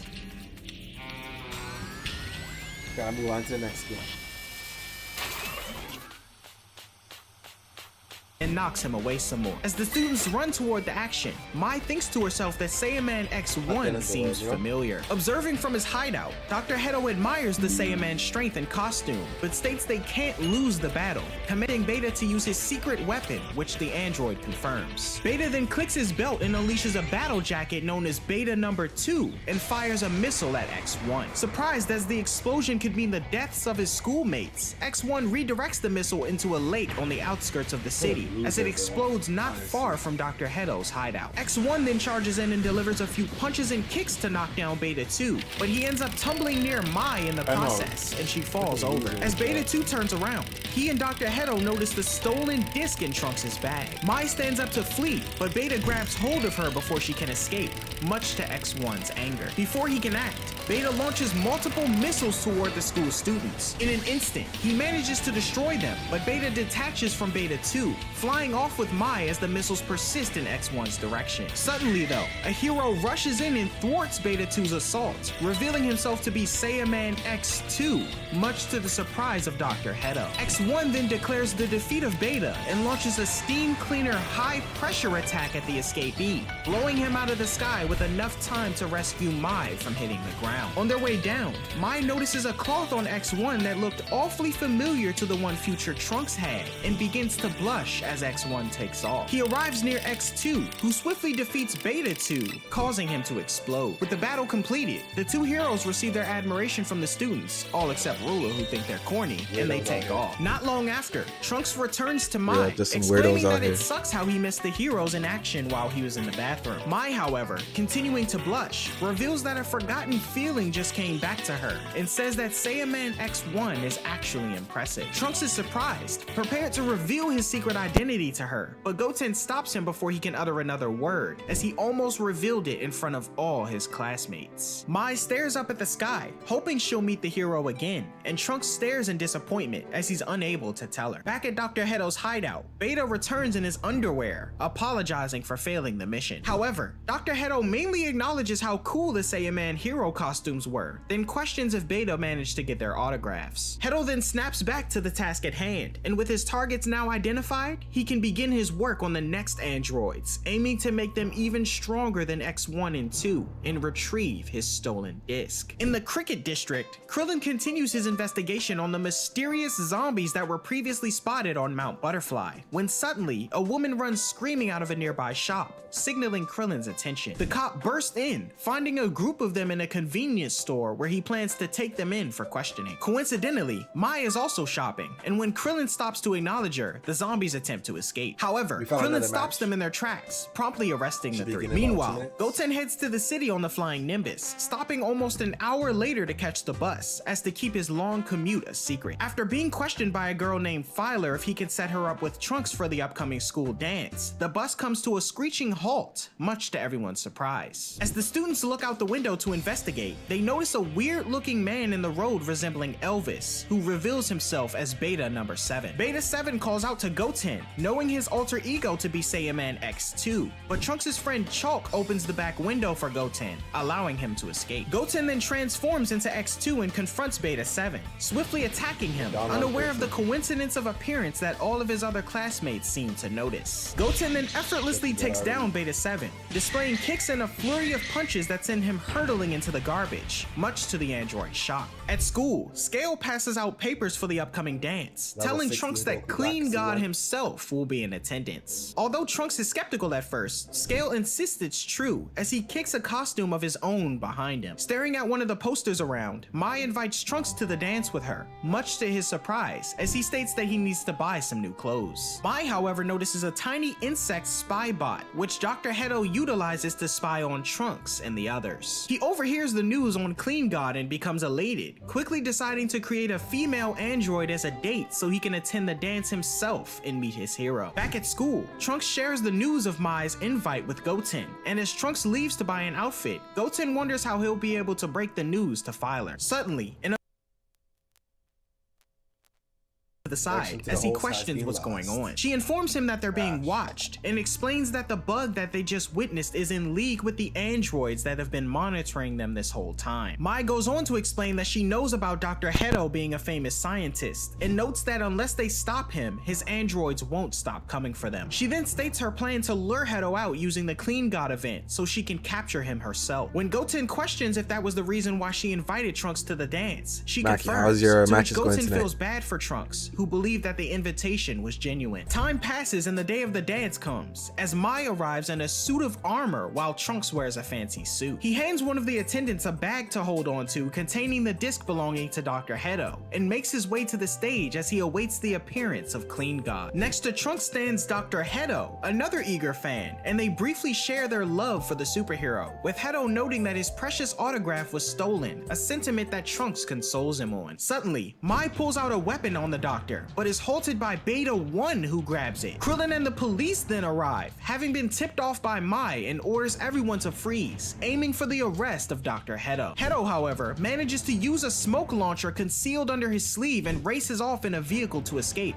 giving Krillin and the others the slip. The other officers question if they should pursue, but Krillin states he'll be going alone in order to find Hedo's lair. Trunks questions Mai's intent to take down Hedo on her own, to which she replies that she was tired of being the one always needing to be rescued. Trunks then realizes the bag containing the disc has been stolen, and Mai tells him to catch up to Hedo, exclaiming that he's Saiyaman X1 after all. Trunks wonders how she knew, believing she'd just mistaken him for future Trunks, but Mai states she'd realized that wasn't possible and was able to deduce his identity. Trunks then vows to become the strongest superhero in the world so he can take her out on a date, and recognizing the situation at hand, Mai agrees to go on as many dates as he wants, so long as he catches Dr. Hedo. Trunks and Goten then take off, ready to suit up, as Scale emerges in the Clean God uniform, wondering where everyone went. Meanwhile, Beta 1 recovers the disc for Dr. Hedo, revealing that Trunks had it after all. At the same time, Krillin is tailing Hedo and his cohorts, as Goten and Trunks follow close behind. Krillin then informs the two of the situation, explaining that Dr. Hedo is the grandson of Dr. Gero, and both specialize in the creation of androids. Trunks recognizes the name Gero and questions if he's the one who created Cell. He goes on to ask about Hedo's intentions of plotting world domination, to which Krillin replies he's unsure, but notes he has androids working jobs for him to make money for his projects. Krillin's superior officer then calls him, stating that the Red Ribbon Army is targeting Hedo, which Trunks notices. Trunks inquires about the army being dastardly villains back in the day, and Krillin confirms, noting that they've started up again recently. Krillin then reveals that the army wants Hedo to work for them, and if they find him first, it could lead to a crisis for everyone. He looks back to notice that the boys have stopped, filled with excitement about being superheroes for real. Krillin then tells the two to keep their situation under wraps, especially from Chi-Chi, who could make things more complicated. Moments later, Hedo arrives at another one of his secret labs, as one of his undead soldiers alert him of the impending arrival of Krillin and the Saiyaman. Realizing his Beta and Alpha soldiers are no match for the three, Hedo opts to unleash his last resort, though he has doubts about the being's intelligence. Trunks and the others burst down the doors of Hedo's hideout, only to be met with a Dino android before them, who Hedo notes is optimized for power and stronger than any android they've faced before. Hedo then unleashes his creation, Dino Droid number 1, who rushes in and grabs Goten. The android then viciously swats Trunks away with his tail, slamming him into a nearby wall. Krillin rushes in and delivers a few punches and kicks to the monster, but is met with a mouth beam that narrowly misses him. The beast continues its rampage, squeezing Goten and crushing Trunks, as Hedo panics at the thought of his lab being destroyed. The two half Saiyans struggle to free themselves, and in a desperate move, Trunks releases an energy blast at the Dino Droid, but it's revealed to be ineffective. Krillin then notes that some mechanical piece of the android must be its weakness, and leaps to the top of the Dino Droid, readying a Destructo Disc. Krillin releases the disc and it collides with the technology on the android's neck, prompting the beast to stop in its tracks. Now able to move, Trunks and Goten power up to Super Saiyans and launch themselves at the android, pummeling it hard in the gut. The two continue their ascent a distance from the hideout and unleash their Cyclone-style Tornado Double Hurricane and rip the Dino Droid in half completely, which results in a massive explosion. The defeat of the creation sparks a panic in Dr. Hedo as Goten and Trunks land in base form, posing at a job well done. Krillin's police force then arrive, arresting Dr. Hedo and his creations as Krillin reaches for the disc on the scientist. However, upon inspection, the case is empty, all except a signed photo from Clean God himself to Dr. Hedo. Hedo demands the return of his photo, but Krillin questions the location of the disc. Hedo, however, states that he's long since memorized the data on the disc and discarded it in order to make room for his prized possession. At the same time, Goten recovers a disc in the background, smashed to bits after the battle. And so, Dr. Hedo is imprisoned, but his sentence is reduced to 3 months due to the revival of zombies who return to their families. Nevertheless, the doctor remains optimistic, releasing a new surveillance droid named Hachimaru and vows to create the ultimate android. Time passes, and Piccolo stands outside of a kindergarten, greeting Pan, who's just gotten out of school. She questions where her parents are, but apparently they're preoccupied, and Piccolo's standing in for them. With some spare time, Piccolo proposes they head to his house, where Pan expresses a desire to become a superhero like Goten and Trunks, who had recently stopped their activities as they weren't studying enough, courtesy of their mothers. Pan then plays around with a nearby frog, fearlessly leaping from a cliff to catch it, much to Piccolo's surprise. However, she's in complete control of the situation, prompting Piccolo to decide to train her. Piccolo states that Pan's father Gohan was around her age when he started training, so she might as well begin now, much to her joy. Meanwhile, at Sunset City Police Department, Sergeant Nuts and Krillin deliver a presentation on the notorious Red Ribbon Army. They focus on Magenta, the son of the previous Red Ribbon leader, Commander Red, and the head of Red Pharmaceuticals, a front for the revived Red Ribbon Army. Dr. Hedo is also discussed, more specifically as their target for recruitment to create more powerful androids. Krillin explains Hedo's educational and family background, going on to say that his father was Dr. Gero's second son, and Hedo was a prodigy in the realm of academics. However, both his parents died when he was young, and despite his genius, Hedo couldn't quite make it in any major organization given his quirky personality, thus forcing him to use what was left of his family's inheritance to continue his research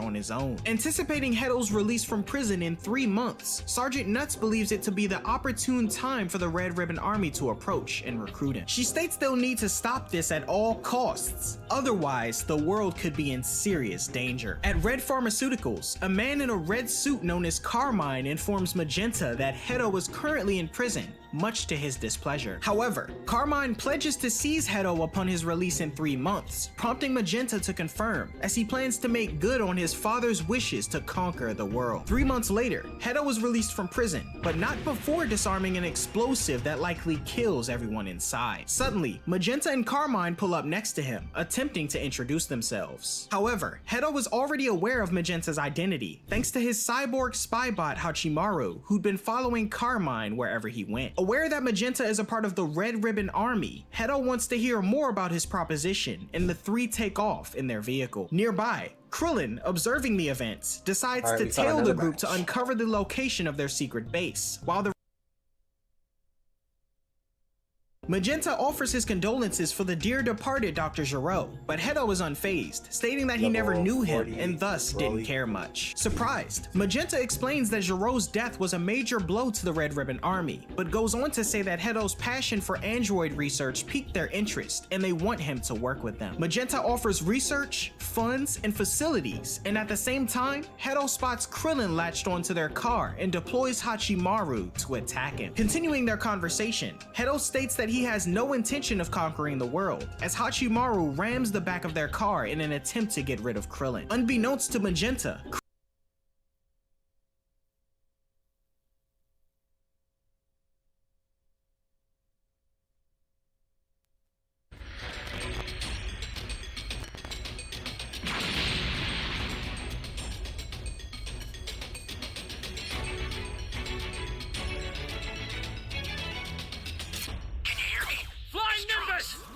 I've set a super time machine, as well as a crate of supplies. Here's how to launch. Find the power keys, then place them in the right spots.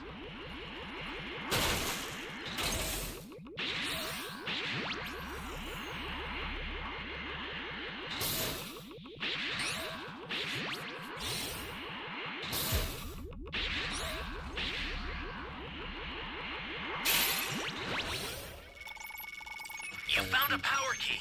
Go slot it. You're my savior. That's the new power key. Place it now.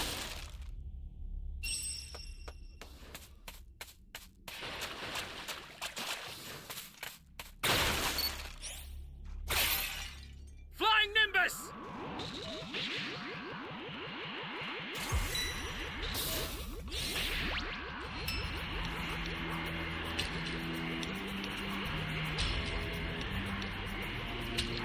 But the ID key's not smart right now. Okay, someone else said it.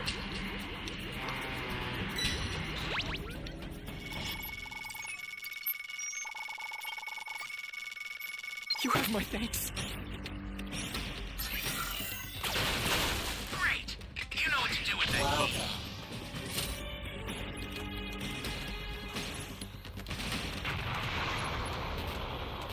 Flying Nimbus!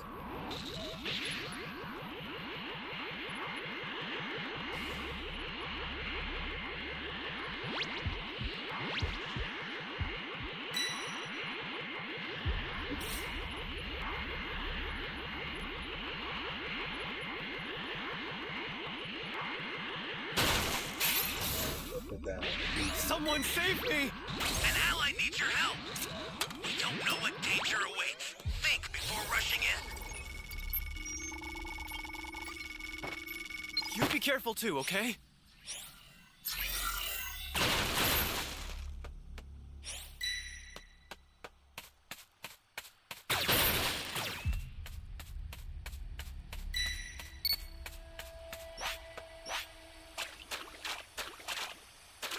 Fuck. Let me go save this person. Flying Nimbus! You might be getting camped right now. That's a new power key. Place it now.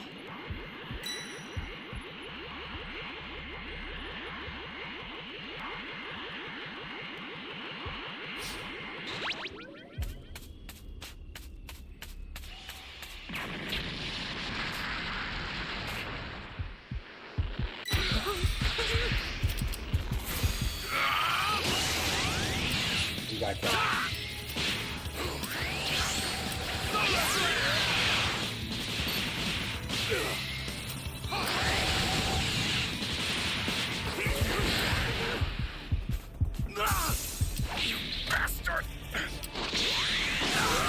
Trying to save him, but you know, he was getting camped. The startup system for the super time machine is ready. Head there now. Okay, they set the keys though. Sacrifice.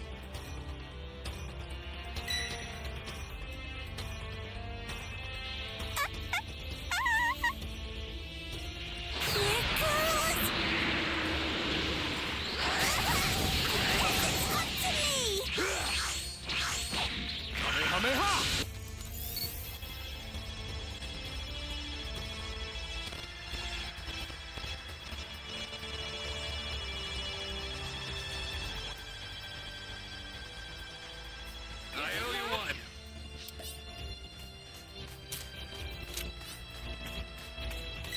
Flying Nimbus! This is bad. Somebody's down. Exercise extreme caution if you're going to help them. Flying Nimbus!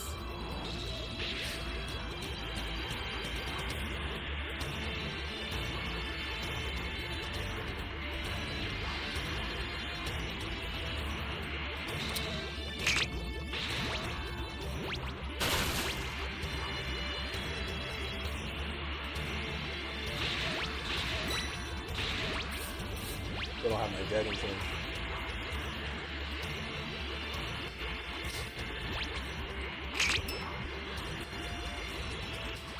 I'll send some supplies to help. Make good use of them.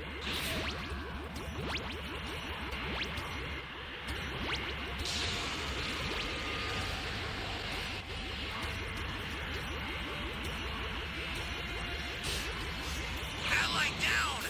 If you intend to rescue them, watch out for enemies. Oh, it's up to me, guys. I'm the only one with the dragon change. You're done! The startup system is under attack. Stop it if you can. Retreat if you need to. Got it?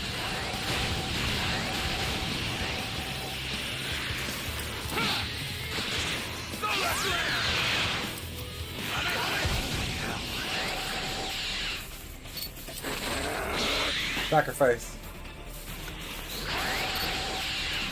No one else had a dragon change.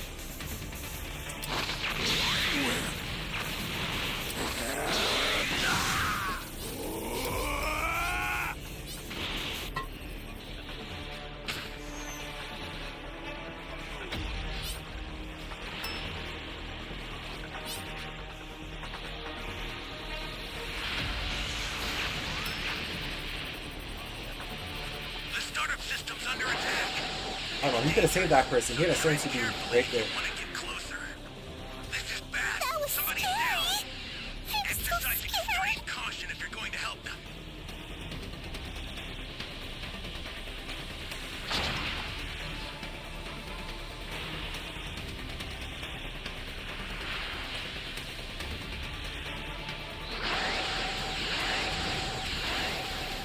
That was scary.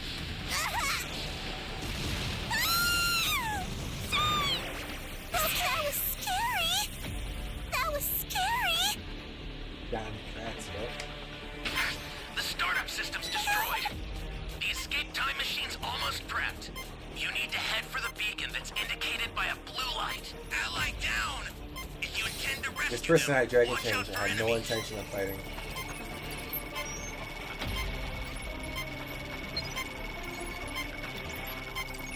I've sent the escape time machine. Use it to get out of there. The escape time machine is back. Whenever you have a beacon, you can call it again.